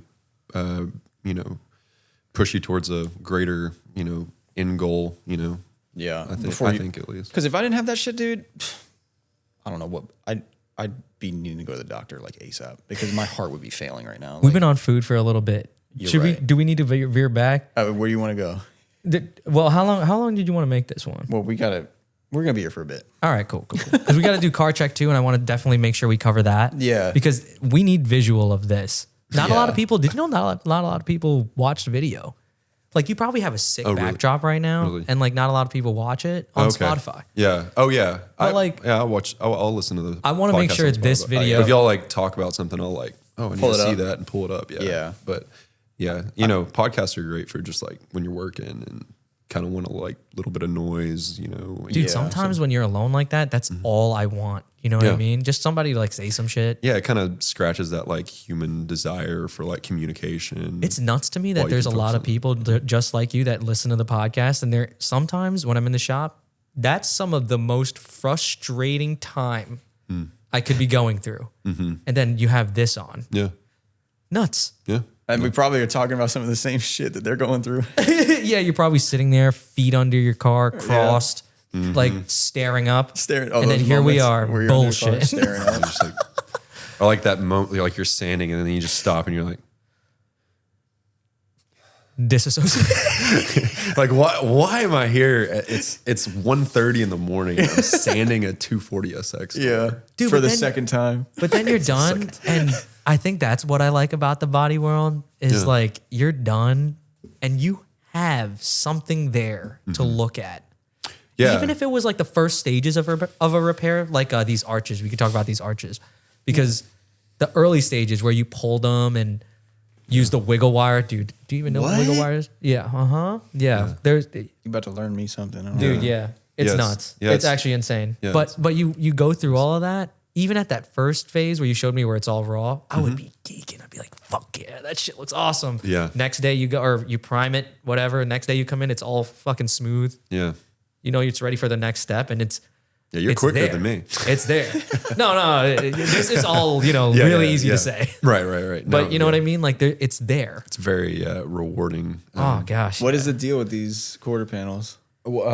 So I'd say they're like Ito inspired. So, like the Break Ito car, he had the pumped up. He cut his to pull them out, I think. Yeah. Cole. Yeah, Cole was talking about that. Kind of talked to y'all about that.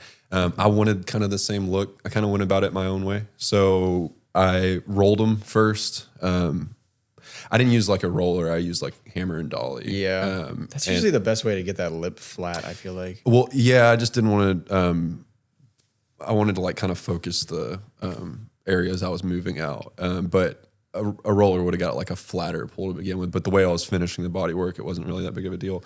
But yeah, so I made the typical like flare pull, and I pulled them about 15, 17 millimeters. I don't remember that. It's just about as pulled as the pink 180 in there. Yeah.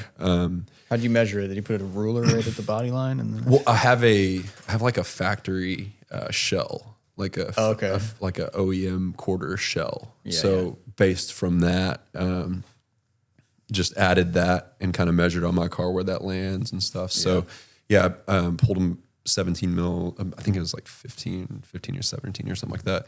And then, so then you have the flare, you the little rolled look, and it's got like the low spot. And then I have like a multiple pull welder.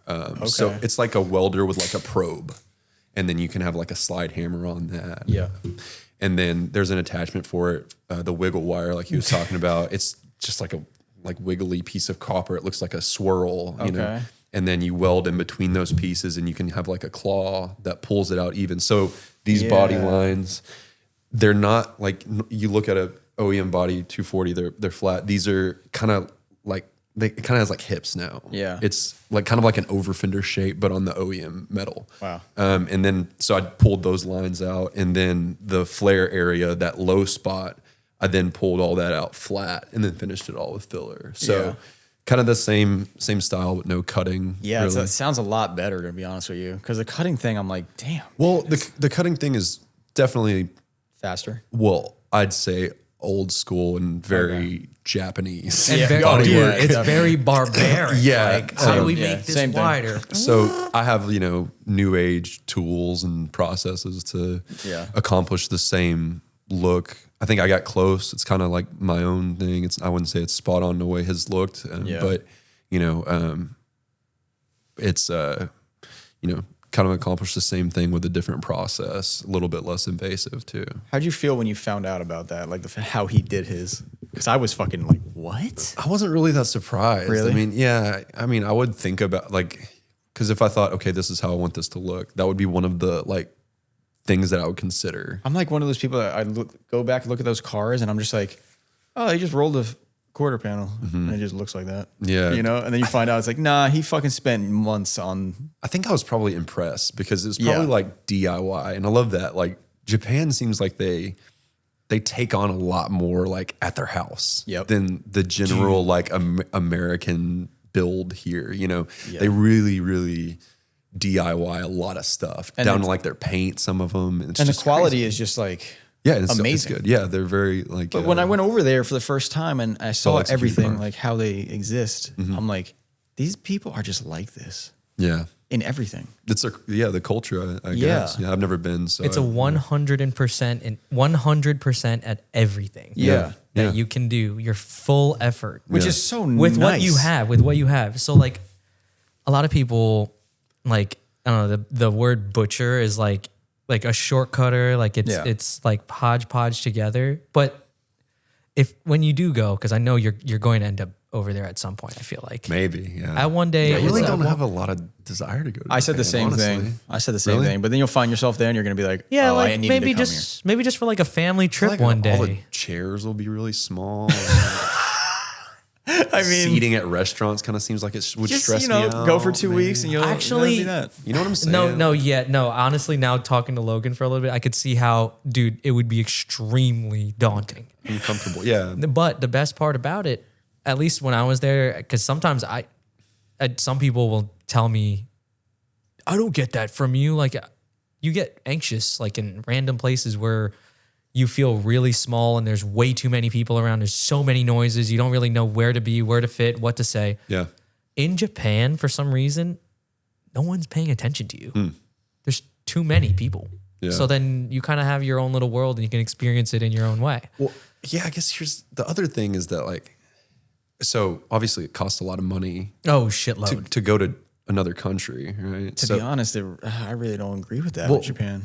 Really? Yeah. Okay, so there's a time investment. I'd have to take off time for work. Yeah. And so I would be going and doing that. And my thought process is if I'm doing that, like I'm gonna take my family. Yes. And I think you I have should. my drift interest, right? And car interest. And that would be great for me to do that. But is that something that's like serving my I mean, I don't know you. My well wife enough. has no interest in Exactly. that. So I was gonna say I don't know like, you well why enough. don't we go to we would probably both like to go to like Ireland or something like that. So maybe like I mean, I heard Ireland's awesome too. Yeah. So I feel like there's some like maybe Japan someday if it worked out for just me, but like I don't know. If I were to think about something like in the somewhat immediate future, it'd be like Japan wouldn't be on the top of the list. Dude, I kind of like hearing that though. Yeah. Because always when you talk to somebody, It doesn't serve my when you talk to somebody lately, it's like, oh, like I would love to go to Japan too. Mm-hmm. Like that would have been so easy for me to expect that answer from you. And then I got that one. And it's like, you know what? Like sometimes I like it here a lot. I love it here. I love it here. You're preaching. And we have the things that we like here. And you have your drift stuff here. Yeah. So I guess it was kind of weird for me to assume that you would have wanted to go to Japan too. Yeah. No, I mean, I would go. Yeah. But it just wouldn't, I don't know if it's going to happen because it's like, it's not. Yeah. Like if I think about that, I think, well, I want to do that. I would like to go, Yeah, I think you'd have to go with do in Japan. friends then, and you'd have to be at the right time. Yeah. And, Right. Yeah. Yeah. And you have a lot going on. Which is kind of what happened to me, honestly. It was just someone was like, we're going. Well, you got forced, your hand got forced to go. Josh is smart. He involved business. So he was like, Frankie will come if I involve it. And he was right. And he got me. So so I went and I got to experience everything else and do business stuff too. So it was like, it was worth it for me. It was fun. Yeah. But yeah, I was the same way. I was like, I don't really need to go there. Like, and everyone's like, yeah, you do. And I'm like, like, I don't know. I mean, it would be cool. But I thought the same. I'm like, it's going to be expensive. Like, I got to go away for a while. Like, I don't know. But then you get there and you experience it. And I'm like, yeah, it's pretty fucking amazing here. So I think I get it. Like once you go, you get it a little bit more, but you have a lot of shit going on. So I get it with the family and whatnot. Right, But back to the cards being the cards that you're dealt thing, like the cars that let's say when they take the cars apart, like those, an example is Kay at Super Life. He has some Speedwagon thing, had some Speedwagon thing. That's so cool. And the pillars and everything like that, the car was in a magazine. It looked cool. Yeah. It's now fantastically correct and done with metal and whatever it is that Kay does with his special hands and talent. But when it got there, it had all this foam and all this gross shit, and it's so bad. Yeah. But dude, after being there and seeing like the access to materials and dude, imagine I couldn't even imagine trying to get a gallon of Bondo. Yeah. Or like dude, they don't have shit. Or like a Bondo board or spreaders. More restrictions or something? It's just like nowhere to get it. Bro, when I go there, like it's like you're stepping back into another era in time. It makes no sense. But then you'll go somewhere to a city and you're like, this place is so crazy. It's like futuristic. And then you go to a shop and they got no workbenches and you're like, what are we doing? And like you're using a fucking vise on the ground. And I'm like, why are we doing it like this? Like, why don't we? And there's no power tools. Like, it's weird, dude. It's, I mean, I know one thing is they don't have like Lowe's and Home Depot. There might be a similar thing somewhere over there. It's like not like that though. Yeah, it's not like popular. It's so crazy, dude. Yeah. Like that's why I love it here for that. Yeah. Like I feel like we're set up where we actually have access to a lot of things that keep these cars going. Yeah. Like in terms of parts or even access to where you can get the parts or the and we have materials to fix it. We have a lot more freedom with stuff too and the laws and everything. Like I'm pretty sure they like tax the shit out of you and with registration and whatnot if the car's older than 5 years and all that. They don't make it easy to be a car enthusiast, I feel like, over there. So it's like that's another real big benefit of here, I feel like. Yeah. I don't greatest country on planet Earth. I don't know how much I'm sure there's some I'm just not thinking about, but I don't really know how much like inspiration I pull like from like modern day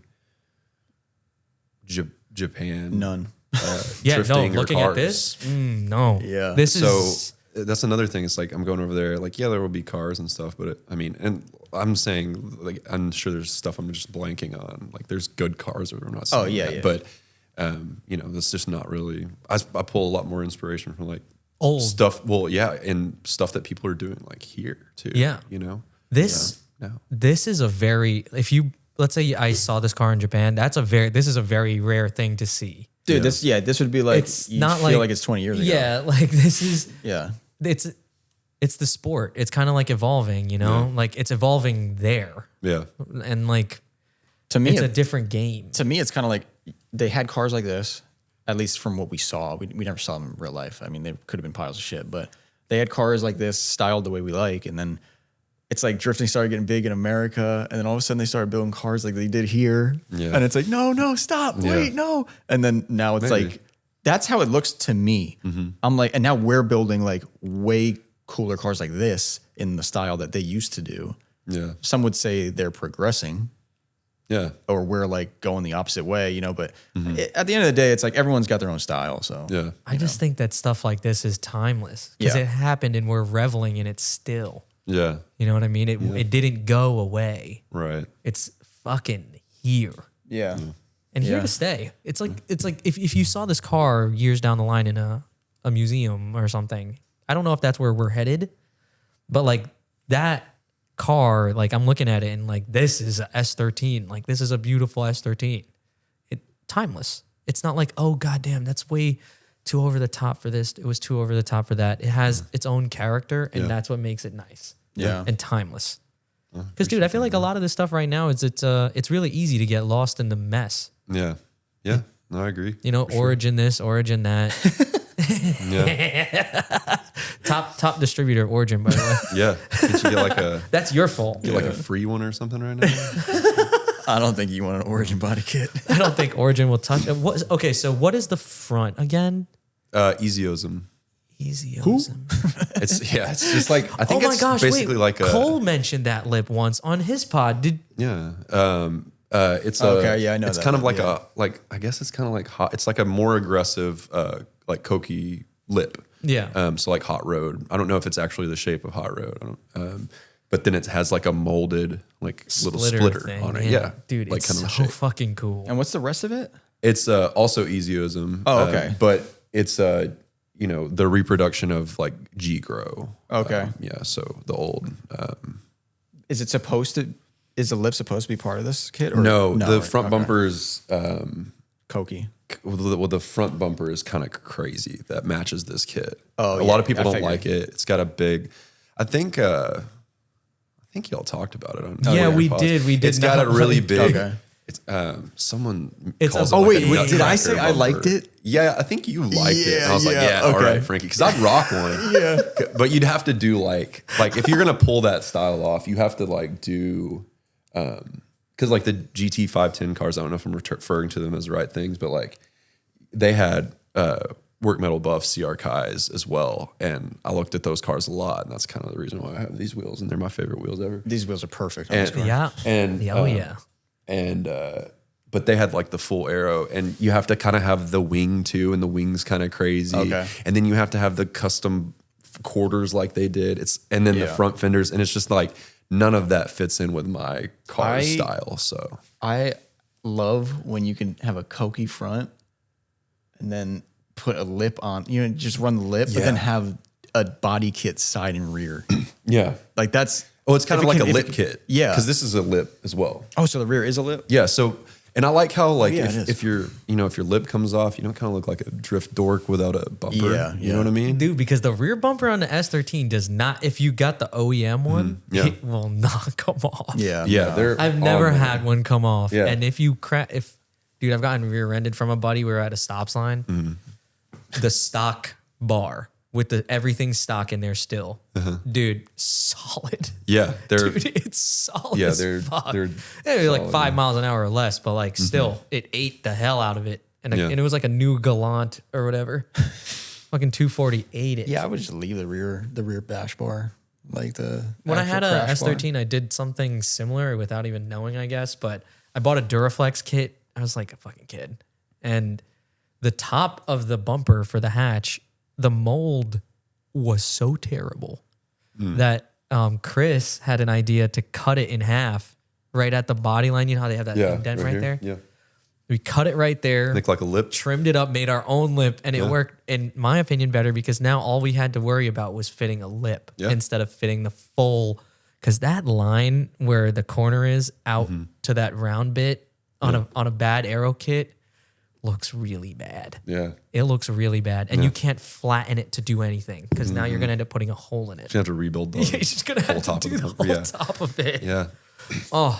Yeah. I definitely wanted to minimize the amount of fiberglass on my car too. Being a body guy, like the waviness kind of, I don't love it. And I don't want to spend a lot of time like straightening out stuff that I know is going to break either. So like, that's why I kind of still have like the OEM hood. Oh yeah. And I do have like a little addition to the Vanquish hood spoiler. Oh, and then deleted the windshield washers, nozzles. Yep. Yeah. So that kind of pulls it off a little better. So it kind of has like an aftermarket hood vibe, but such little nuances in there. I wouldn't have even noticed. Yeah. Yeah. So the hood spoiler is fucking. I call it the wiper wing. Fuck no! I need to flatten my stuff a lot better. I need to get more in. Sometimes the kid doesn't want to. Using. I have if it's like depending on what I'm working on, I just have like Durablocks. Yeah, but depending on how Ken Fuji has a block that's like hard. It's like made out of like polycarbonate. Yeah. Yeah, that's what I use a lot now. I love they cut it. fast. It's fast. Yeah. Really fast. I was gonna say if you're not, I'll use a Durablock to kind of knock down like wipe lines from filler. Yeah. And then once you get, past like, your 80 grit level when you're about to, you're wanting to start making stuff straight, I'll swap over to a rigid block. Oh, it's so good. And I honestly won't go back to a Durablock after that unless it's like a curved surface and I need to kind of have the block form to it a little bit. Dude, that thing, I was like, holy crap. Because I don't know, I'm still like, I'll use guide code and stuff like that to flatten stuff, but at the same time, like always when you're done with the guide code, I'm still over here for there's guide code on it and I'm still like touching it. Well, a lot of, so like, I don't know if it's just in the collision industry, but a lot of guys are like, oh, I don't need guide code. I don't need training wheels. But like, so if you're fixing a dent and then like the feather edge and you've like D8 outside of it, you're going to block and you're going to get scratches out there. And then how are you going to know that scratch is out there unless you're using guide code? You got to extend that guide code onto your feather edge, before you prime, because then you prime, you think you got all the sand scratches out, and then you put primer on it. Do you like the spray one or do you like the rub one? Well, if I'm doing metal work, I'll use spray guide coat and then DA it to help find lows, give myself a visual aid. If I'm working body filler, I'll use the powder. Yeah, so they have different uses. Oh. But I use them both. Yeah, I'll keep that in mind because like I'm not really going down to metal a lot of times nowadays because like it's usually just like a kit, like a fiberglass kit, right. and like a repair. So it's kind of cool because then obviously it's just going to get more and more. Somebody is going to have me get something down to metal eventually, and at least now I'll know. Yeah. Sorry to interrupt. I can't bring refreshments. Oh, wow. Thank you, Kip. Oh, my goodness. Here we go. We have Kip from Oblivion. He hates us all. I'm just kidding. We're here. Thank you, dude. I think I actually. Damn. Dude, oh my gosh, that can sounded empty as hell, too. Yeah. Oh, my God. They were watching us on that little camera. Are they actually? Does that camera actually fucking work? I don't know. That'd be kind of cool. No fucking way does that thing work, dude. This is, dude, the Texas hospitality is the shit, man. I love it. So far, this is great. This is like a garage and a garage and a garage. Yeah, this place is sick. really cool. Yeah. Again, didn't know that this was not a normal thing. No, yeah. When you were like, do you have anywhere to do a podcast? I was like, this was the first place that came to mind just because I've seen pictures of it. I've never been here. Yeah. And I was like, yeah, I want to go see that place. He just said, yeah? Yeah, they're cool. Yeah, this is cool. Yeah. They're, I mean, obviously you can see they're all really interested in this. And So they all keep their cars here too? Like, I guess so, yeah, because that's wait, yeah. They were telling me, someone was telling me that. They were like, oh, they all live in the same place. I was like, what? I believe. That's like the dream. That's like the Fast and Furious dream. Yeah, like that is like I don't want to put their business out there, so I don't want to be like saying what. Well, you're gonna talk to Yeah. We'll talk a couple to of them or something. Right? Well, we'll definitely talk to Colin. Yeah. So Yeah. Okay, so yeah, he'll be able to give we'll you get some the info from insight Colin. to But yeah, it's just the ins and outs of their. It's pretty overwhelming being in here because of how nice everybody has been. So I definitely want to make sure that I say that at least. Yeah. Like that's it's always weird. You don't ever want to be like, this is a lot of expensive shit, dude. Like and it's just we met each other and now we're here. Yeah. Like what? Yeah. It's always so amazing to me when that kind of thing happens. And Like, the fact that we just thought about doing this 3 weeks ago. no, you told me about this on Wednesday. Okay. No, I know that, but I mean, like, He told me before he told you. Yeah, like what the fuck? it must have been. It was Wednesday, and I was like, I should probably tell Carl what we're doing. And you're just was down. Wednesday. That's cool. Well, basically, I was like, Carl, are you down for this weekend? Because I told him like a week or two ago, but we didn't follow up on it. And then he's like, wait, like this Friday? And I'm like, yeah. And he's like, I don't know, man. I don't know. And I remember I texted you. I was like, yo, I don't think it's gonna. And then I was like, I think it's gonna have to wait a week. And then he's like, nah, fuck it. We'll do it this week. And I An was hour like, later, it was all thanks to the fact that because I'm babysitting a puppy, and I didn't want to leave the puppy with my housemates because it's to me that's like such a cop out. Yeah. It's to me like they're there so they can do it. So I found another friend of mine. Thankfully, Ken is watching the puppy. That was my one. he concern. loves dogs. So He does. I also just love animals and anything. So like, I just want to make sure that was taken care of. That was my only concern. Yeah. Other than that, I was like, all right, I'll probably find a way down there. I get to see Brad. Brad's the one I went to Japan with and spent like a lot of time with. Yeah. And like, oh, it's just fun. We get to hang out. Dude, I had mad text. We had Tex-Mex earlier and Oh, really? we just, what did I have? I had like steak, chicken, fajitas, and beans and rice, and just fucking died. you after said that. you said there's like taco carts around here and stuff. I think so. That Do is you know where we are? definitely some good talk. I'd get some tacos while you're down. I'm wondering how late they're open. That's the only thing I'm wondering. I'm sure Yeah. pretty late. Yeah. Okay. I'm sure. Did we get questions for this? I can't give you any kind of like, Recommendation? yeah, because I'm not from here. Dude, we would have Yeah, taken I know. anything. We would have listened to Logan. I don't have any. So you're from like what? I'm about 3 hours like north. North. Yeah. Texas is too east-ish big, of here. man. Yeah. Yeah. Like- It is big. Yeah. So Like it's- I don't even know where the fuck we are right now. We're in Houston. I know we're in Houston, but I'm trying to picture it on a map because Dallas is above Houston, Yeah. right? Yeah. So like you, east. So you would or west. closer to them or no? Closer to Dallas area? Dallas is like 2 hours west of me. Okay. So Yeah. yeah. So Kinda you're in almost between like- that and like Louisiana. Yeah. Like East Texas. Okay. Yeah. Yeah. Y'all get some crazy ass weather out there sometimes. I feel like I drove through some crazy storm once. The lightning was insane. Yeah. Yeah. Like- There's a lot of crazy weather, I guess. I mean, I don't know. It doesn't seem crazy to me because Yeah. But yeah, there's I think it's because thunderstorms it's and just stuff. so open Yeah. out here. You know what I mean? Like there's not really a lot of mountains and stuff like that. Yeah. Yeah. I guess So- that's true. Yeah. Because when we think about where we live, you don't think about mountains, but we are literally on a mountain. like up and down. What is this? Our state is so tiny and fucked. Like, and when I come to think about it, and we get to come here, there's room for stuff and people. There's Yeah. traffic at 4:00, which I noticed was horrible here. Yeah, that was kind of weird. All of us, I think. Like Yeah. really bad. Yeah, but it's really aside bad from that, traffic like here. the state is massive, dude. Everything's bigger in Texas. Yeah, dude. Nothing's walkable. No. here.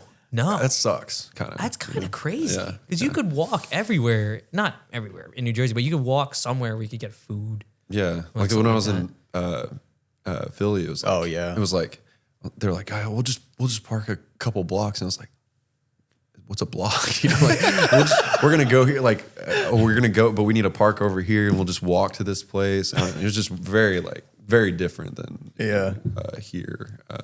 Yeah, because here you gotta drive anywhere, you know. and Yeah.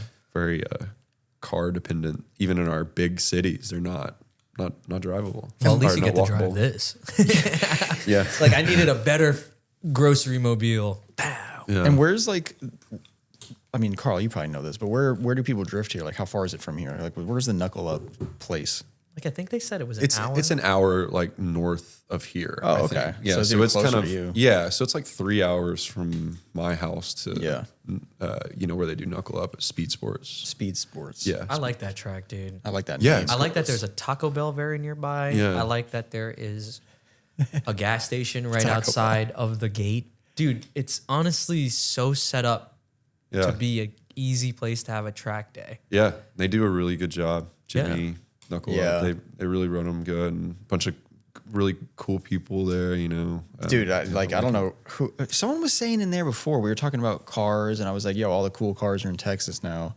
Someone said, who did someone say? They were like, so-and-so has a lot to do with that or something. Jimmy? Probably Jimmy. Did he say Jimmy? He might have said Jimmy. Yeah, I mean, he's done a lot for supporting, giving people, you know, a place to, you know, I think create Jimmy's friendships a robot, and stuff. Dude, you ever look at Jimmy sometimes when he's smiling? Like he's a robot? You're like, Maybe. you are the Terminator. He's an impressive dude, yeah. I love that dude. He can accomplish some stuff. Done a lot, and also like, I don't know why, but that's like your bracket. That was the BN era. Was like the R32 he had. I loved that car. Anthony and him and Andrew, another Texas guy with IS 300, they drove up to Final Bout 2.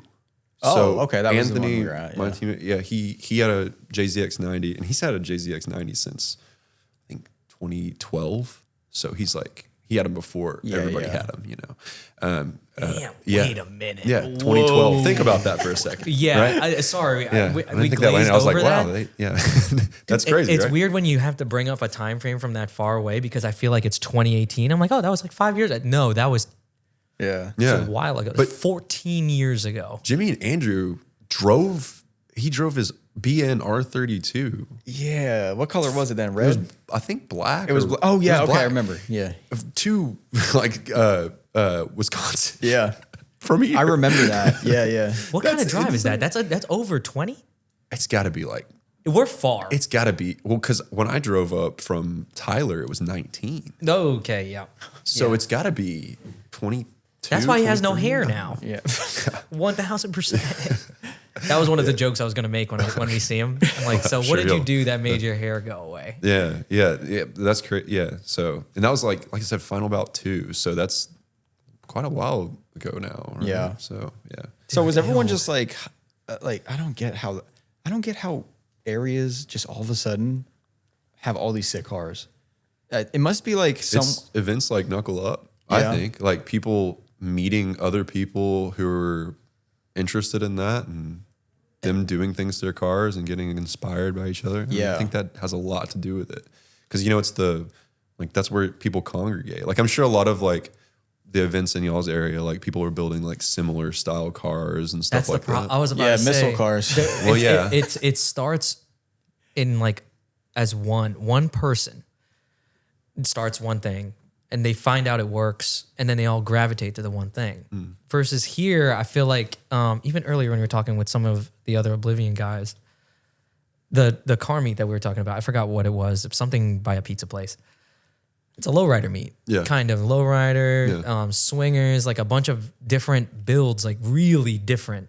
But you can rock up in like this, like a drift car or something low, and just because it's different, it's kind of the same. It's still the same mentality. A lot of work went into that, just like a lot of work went into that, and different taste, but still the same mold. You know what I mean? Well, I mean, the cloth is the same. There's other like, you know, types of drifting here in Texas. You know, there's a lot of like the pro-am drifting. People are into that and stuff. And, you know, but I really like what's going on in Houston. I have for a long time. I think there's a lot of great cars here. I think they all look really cool and people drive them pretty well and stuff. Yeah, dude, the Knuckle Up shit is sick, dude. When that started happening, I was like, wait, what's going on in Texas, man? All these cars are fucking coming out of nowhere. But you went to sleep. Well, yeah. I was talking to Anthony about that on the way. How long has it been even my car? Working on your car now. 2000, the end of 2019 is when the motor blew up. So that's kind of when it was really like 2020 is when I just kind of gave up. Yeah. Well, actually, the engine was done by like 2021.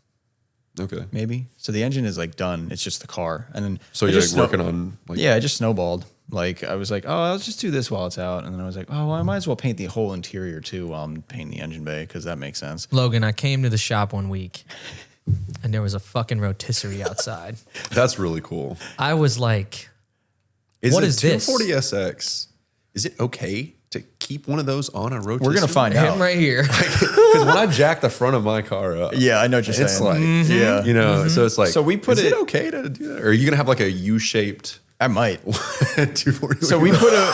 From it being there for so long. It's not even ours. Mine's not even mounted right either. Like it's really? uneven, so like Okay. you can't flip it easily. Like you know when you see a car on a rotisserie, you can just like fucking flip it with one hand somehow. Yeah. Ours is like It's like chaos if you do they're that. like uneven. So when you go to rotate it, it's kind of fighting itself a little bit. So you kind of got to swing on it. What made you want to put it up? Are you doing I something literally to the under? I side literally of got it? the rotisserie for a deal, and I didn't think they were going to ship it to me. That's that is the part I was waiting to get So you to. Timu'd a rotisserie. Yeah, and then- no. Eastwood had a sale, and this motherfucker couldn't No, help I'll tell you himself. exactly what it was. I got an Eastwood wholesale account, and I was like, oh, cool. And then I was like on there, and I was like, rotisserie. I was like, they're going to ship this shit for free? I was like, no way. And so they gave me a discount, and it said free shipping or something, and I was like, that ain't going to work. Buy now. And then like in And 2 then it days it showed shows up. up, and I'm like, fuck, I really got that for a deal. No sales tax, nothing. I don't remember the price, but it's really fairly priced. And I was like, I don't know, I could probably see myself using that one day. And then it showed up, and I was like, all right, well, I mean, it's here. And then why did we do that? I guess, just because it was annoying just to fucking go underneath, have it on jack stands, and because I couldn't put it on a lift. So let's put it on a rotisserie, bro. Like well, what? I can't take So are up you- lifts at the shop. Are you so- doing like? Are you like spraying the underside of it like with like a yeah, coating or something? I'm probably doing Raptor liner. Okay. Some of the stuff's tinnable. That's really cool. Yeah, I know. I have a plan for the inside. I don't know if I'm going to do it or not. Cause like Are you gonna do it on the inside? Okay. I wanted to do pretty much like yours is on the inside. That was the original plan. Except now I'm like, I could Raptor line and tint the pan, you know what I mean, in the back. That way it's a little bit protected. Still usable? Yeah. Yeah. But I'm also like on the fence because I'd rather it be, you know, the old school way. Yeah. But I'm like, I don't know. That I'm not locked down for yet. But yeah, I don't know. It's just a lot of shit. Yeah. I don't even enjoy working on it.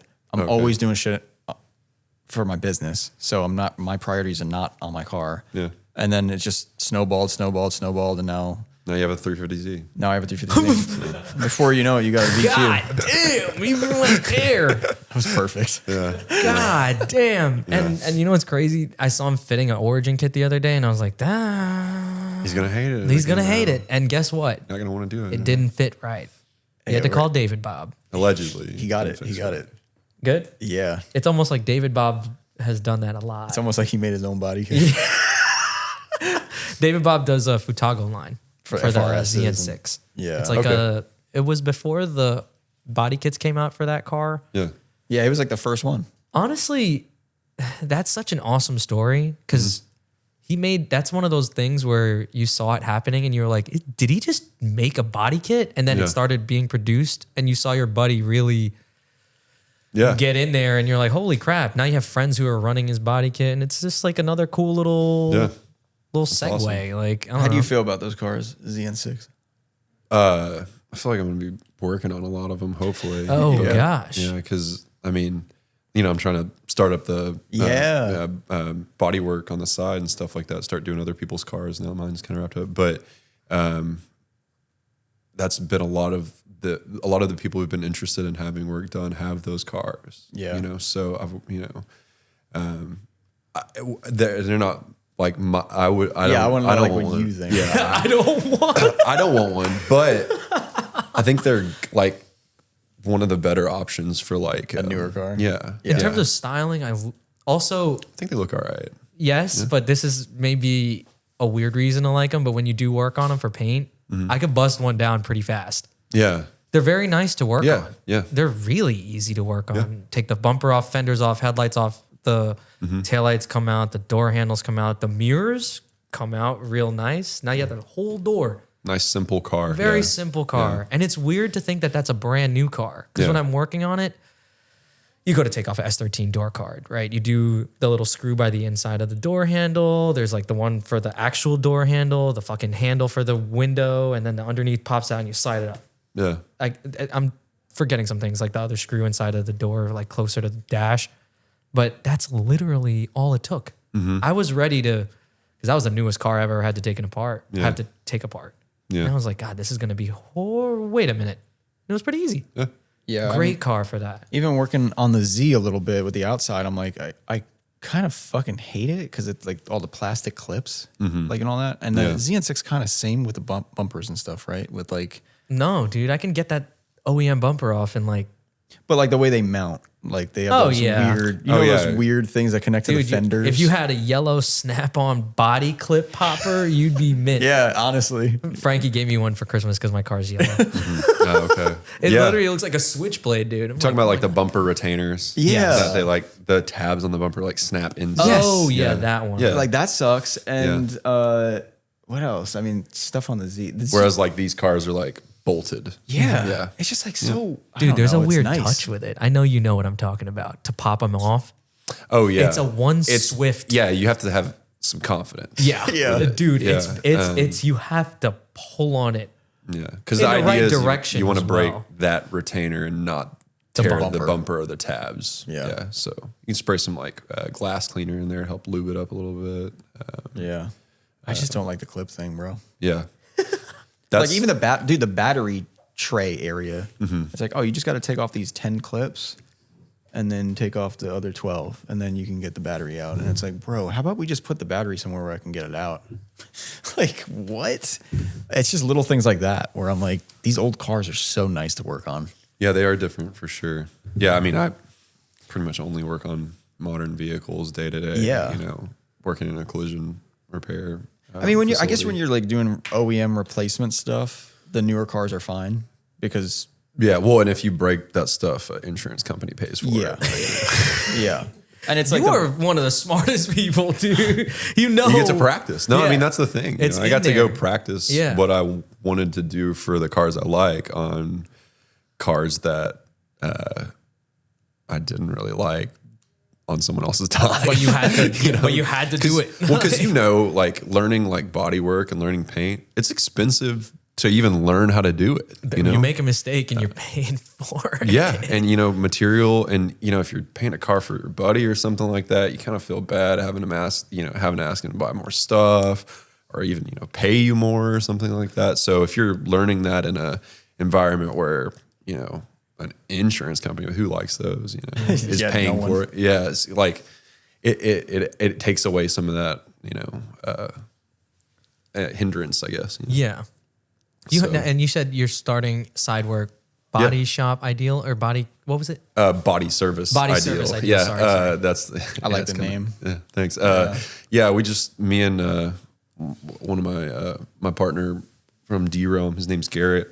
He works for the same company I do, 9 to 5, doing body work. He's going to be working on cars with me. He's pretty good too.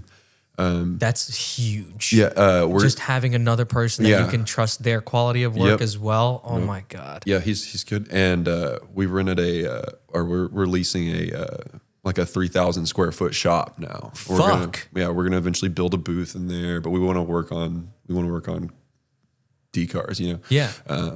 and do paint jobs and Dude, stuff like. I that's want to the do what dream. you do. That's what I'm trying to get to, Dude, So, no, on the side. I mean, I do that it day to day. you're in the, once you have the space, that's like the biggest hurdle for us. There's not really room. Yeah. And then to come here, dude. I know you've been passing garages and shit. Like, No. It's not garages. Go next time we're driving somewhere. Go count the amount of collision shops you pass. Oh yeah, Oh, yeah, yeah. yeah. At least There's in a this ton. area, I don't even why. Why is there We so drive a many lot. here? There's a lot of cars. People are not walking places. We Yeah. drive a lot. There's a People lot are of wrecking their cars. cars. You see the traffic. People mess up their cars here, man. Yeah. Dude, yeah, wow. Because there's a collision shop everywhere, and then back home, it's like you gotta dig to Yeah. find them. Yeah. New Jersey's Like that's a dying trade. not And I'm automotive friendly. Oh, it is. I'm Yeah, for so sure, to be in so grateful for the people who have managed to give me a customer base and give me Mm-hmm. those people are essentially like making me live or letting me live. Well, and there's going to a body shop or something like that. There's a lot of it's difficult still. Like when you have a drift car, and like let's say you want to have this weird nerdy stuff done to your quarter panel. how do you explain that to some kind of body Yeah. shop? I know Cole was having issues with that too. Trying to find it. And then, there's also like the quality thing, like, yeah, I want this to look like nice, but it's a drift car. So, y'all know that drift cars, like the paint and body is a consumable item.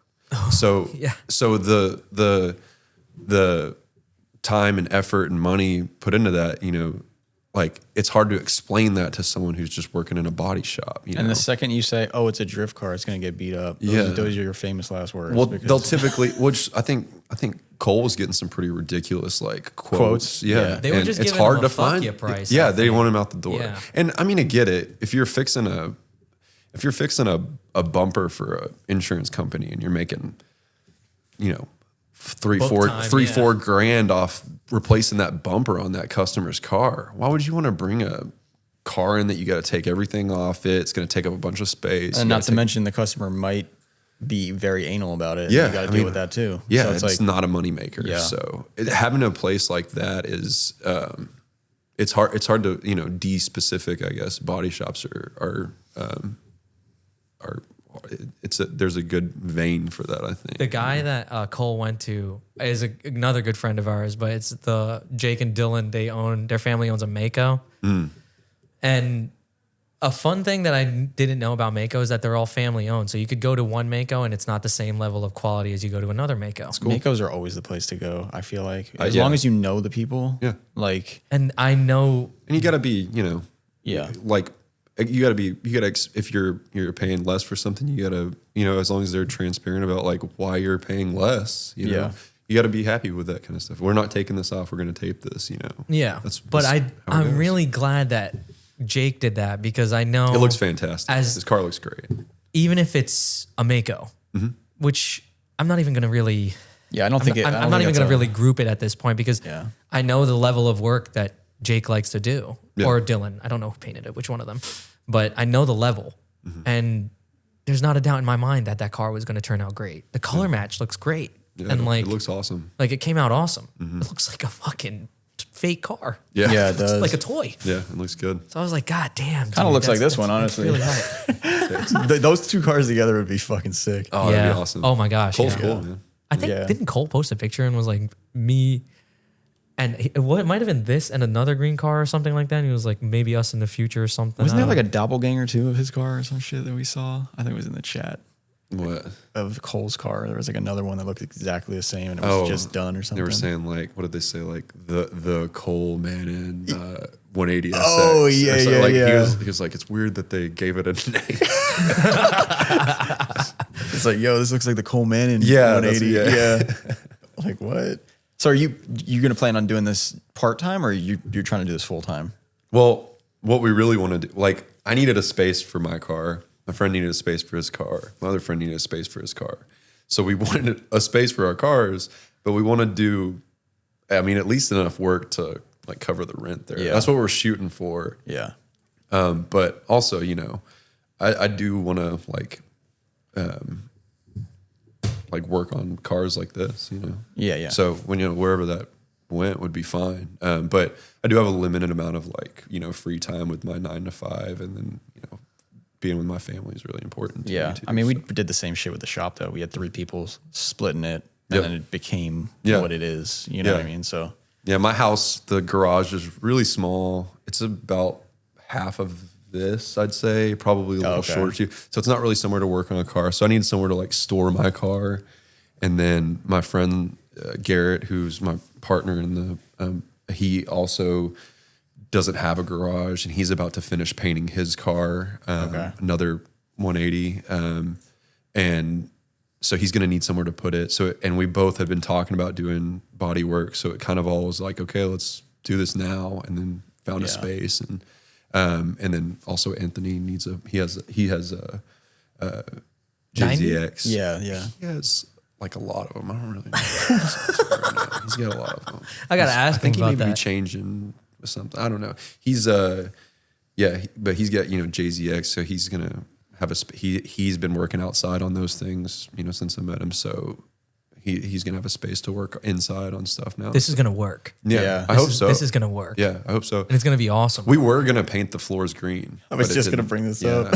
we to make it look like the garages in Japan. Yeah, but we got to bring some customers in, so we're gonna have to wait until we're hoping we can like move everything out and do that when we put the booth in.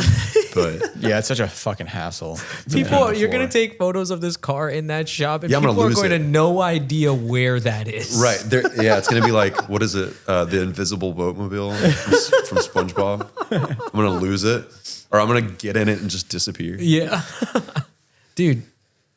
Is there anything else that you wanted to share, put out there in the world before? I'm going to say we it's close it okay. out, hang out. We got some shit to film anyway. Yeah. Yeah. Dude, anything else you wanted to put out there? Yeah. Body service ideal, dude. Yeah. Yeah. Let me Look know out if for you need that. anything. If there's one thing that anybody's listening to this to look out for. And you're pretty much ready to take work on like ASAP. Yeah, I'm open to scheduling some stuff out. Okay. Yeah, definitely. I mean, like I said, there's 2 of us, and we're we didn't bringing stuff in as Dude, soon as 2 is next week we're having people come in, and we'll have the compressor there. And Okay. right now, when we don't have the booth, we'll probably be taking stuff up to the shops we work at and spraying them in the booths there if we need to paint stuff. But we should be good for body work soon. So yeah, we're How would people reach out to you if they were interested? they can just talk to me on Instagram, or we do have an Instagram for the shop. Okay, cool. But yeah, either one of those. Yeah, we'll for put that shop in work. the details and everything like that. Dude, that's a hard acronym too. Oh, I took it to BSI. Like, because you know what I mean? professional, yeah. To the normals, you get an easy bumper job one day. You can't be like, I don't want to fucking do that shit. Might keep the lights on. I don't know, you know what I mean? Right. But dude, thank you so much for spending some time with us. Of course. Yeah, thank you. I'm thanks hoping for we get to having me spend a on. little bit more, hang out Yeah, with yeah. everybody else, which is great. Yeah. But dude, Logan, Yeah, it was nice you're a to meet fucking you. Yeah, nice amazing meeting you, guy, man. dude. Yeah. Like, it's been a pleasure to talk. Yeah, I've likewise. been in a group chat for like 5 years, so I guess Yeah. it's about time. That I didn't know. Yeah. I was like, because the name got tossed around, and I was like, wait, I think this guy follows me. I want to talk to him. So then I followed you back. We started talking about IS300 pedals, and then he goes, I think we're doing a podcast. Yeah, the with first one's gonna be Logan. Yeah. I was like, wait, dude, I was just talking to this guy. Yeah. So, dude, thank you so much. It's been a pleasure. Yeah. This has been another episode of Faction After Hours, first one of the series from Texas. The Texas series.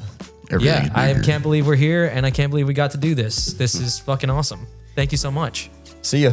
Peace. That was fun.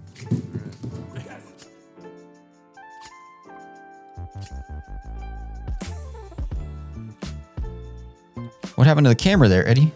Oh, yeah. It cut out around like 14 minutes. Well, yeah, we're gonna have to fix that. I don't know. I don't know if we can fix that because I'm beginning to think it might be these cameras. What do you think? I think it's something to do with it recording. So maybe, yeah, I don't know. If we update our fucking recording situation, maybe. Yeah. Yeah. Just some like backup. Yeah, we got some more stuff in the works. So hopefully our recording situation gets a little bit better for the next round of podcasts. But what do you think about Logan? Really cool dude. Real chill He is real chill. Yeah. and very meticulous with his. Yeah. Yeah, he's super meticulous, and he's kind of a talker. He made it seem like he wasn't gonna have anything to say, but he carried the conversation on extremely well. So yeah, I couldn't say more good things about him. I thought that whole thing was, and he drove 4 hours away. Yeah. Like, They made it seem like it was nothing for yeah, them, which maybe it's not in Texas. I guess. yeah, when you It's think just about bigger it. there. Everything is so far. Did you look at the map when we were there? I looked at the map Yeah. once. I was like, whoa. Yeah. Like, first of all, I didn't know Houston was that close to the fucking ocean. The Gulf of America, as it's called. I didn't know we were right there, but yeah, it's pretty cool. So make sure to check out Logan on Instagram. So what we got 3 things here. We got Logan Davenport. We got @D_realm. That's his drift team. Awesome cars, beautiful cars. They don't do too much drifting, he said, but he's about to be, because you can't build that whole car and not drift. So that's going to get crazy. And then @BodyServiceIdeal.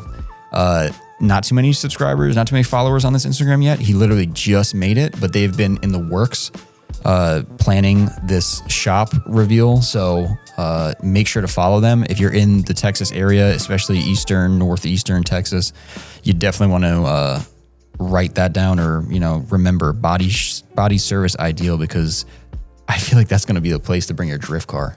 You know what I mean? I mean, from everything he said. So, yeah, that's that. Guys, don't forget we're doing a raffle every month on our website.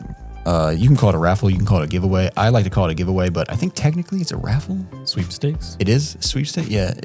It's one or the other, but we call it a raffle or a giveaway. So what we're doing this month is we are giving away a pair of front and rear bash bars from Limitless Auto Fab. Now, Limitless Auto Fab is basically the new, they're like leading the charge when it comes to bash bars for our cars right now. So check them out. Check them out on our website.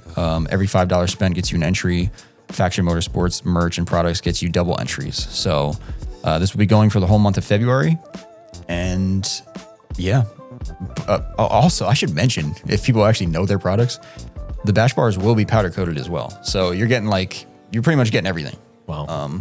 And if there's options on there, you're going to be given the option of, what you want. So what do they, I know you're looking at some of them right now. They got like BMW bash bars. They got S chassis stuff, 350Z bash bars. And, NA Miata.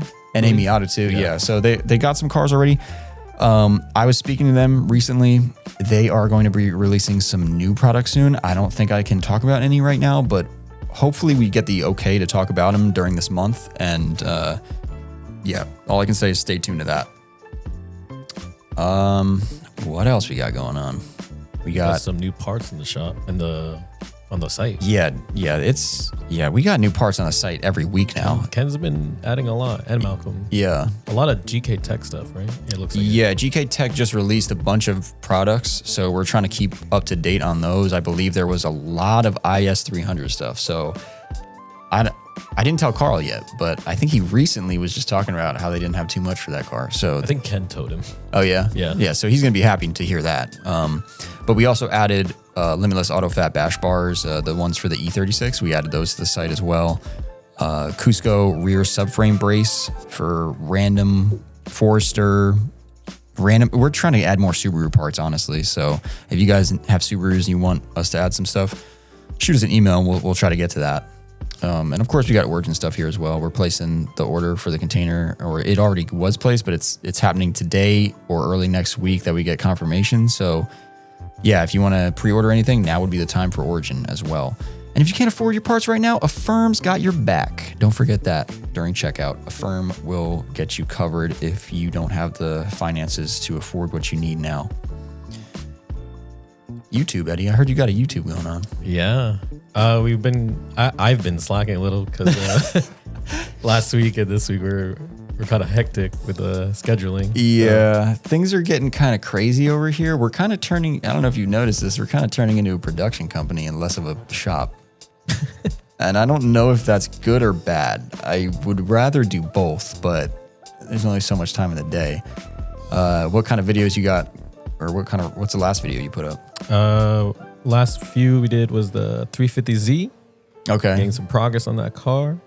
I think on the end of that video, we just put the new rad support on the front. I heard you got a part 2 of that video though. Yes. Yeah. That video was a long video. I believe 9 hours of footage. Yeah. I had to cut down. Yeah, that was multiple days of editing. So if you guys could go check out that video, that would be great. That was our last 350Z video, but we'll have more coming. We'll have a lot of videos from this trip coming as well, so make sure to check those out. And we have some Snap-on videos coming out. Oh, of course. There's one dropping tonight. Yeah, so Snap-on videos, try to get those out almost every other week. If you guys are into tools, anything like that, if you guys are mechanics yourself, make sure to check out our YouTube. We're always on the Snap-on truck filming. Yeah, and last but not least, as far as our stuff goes, we have a Patreon. So if you guys are looking for a way to support us or this podcast so that we can keep traveling around the country, getting you new episodes, what if we go internationally one day? That's insane. Tokyo or Japan? Japan? We're going to have to get someone to translate? Oh, God. It's possible, though, when you think about it. Like, someone to translate? We have Yusuf. He could. Yeah. You know what I mean? Like, it is possible. So, But yeah, if you guys want to see us go internationally, that's only going to happen with your support. So check out our Patreon. We got 3 tiers there, $5, $10, $15 tier. Honestly, the $5 tier gets you pretty much everything. So Yeah. it's really only $5. It's the $15 tier will get you merch bundles when we release merch. So that's the benefit there. The $10 tier, do you know what does it add anything yet? Yeah, you get basically the YouTube videos ad-free Oh. and uncensored. Okay, so the middle tier gets you YouTube content uncensored with no ads. Uncensored is worth it, honestly. Yeah. Yeah. That's going to be unhinged. So yeah, if you want to check out our YouTube content, but you don't want to hear all the censors and the ads and all that bullshit, you're definitely going to want to check out our Patreon. And yeah, that's pretty much it. Guys, we have a bunch of sponsors helping us out with this podcast. So we just want to talk about them real quick. But East Coast Drift School, man, is our longest sponsor and the one that we probably benefit the most because of driving. Yeah. Yeah. So East Coast Drift School, Raceway Park. Chris Knapp is the guy you're going to want to talk to. You can find him on Instagram at East Coast Drift School. But all your drifting needs, pretty much, if you need seat time, if you're a Pro-Am guy, if you're just getting into drifting, if you're, you know what I mean? If you're anything to do with drifting, hit him up. He'll get you in there. He'll get you the seat time you need. He'll show you the ropes. And he'll make it very, very easy. And not to mention, it's pretty fucking affordable considering, the prices of everything these days. They could give you like different layouts of the track too, right? Is that a thing? I don't know. I mean, you might, probably not your first time out. Let's put it that way. Yeah. Yeah, you ain't going out there for, yay, Chris, we're gonna do XDC layout on the road course. He's gonna be like, you're going into a parking lot and you're doing donuts. Yeah. Yeah, so probably not that. But yeah, if you're a Pro-Am guy and you're trying to get some serious practice time in and you're not too far from Raceway Park, he's the guy to talk to. He'll probably make something happen for you. So yeah, make sure to check them out. And Chase Bays. oh, Chase Bays for all your high-end motorsport products. ooh, These products are designed to increase performance and aesthetic while saving weight and space. damn, that's a good. You wrote that yourself? Malcolm did. Oh, yeah, of course, Chase Bays, one of the best fluid transfer production companies I know of. No, but Chase Bays makes a lot of products for our cars. And when I say our cars, I mean Nissans, BMWs, Toyotas, stuff like that. Anything you use for drifting, Chase Bays has really got you covered there. But yeah, check out their website. You can find their products directly on their website.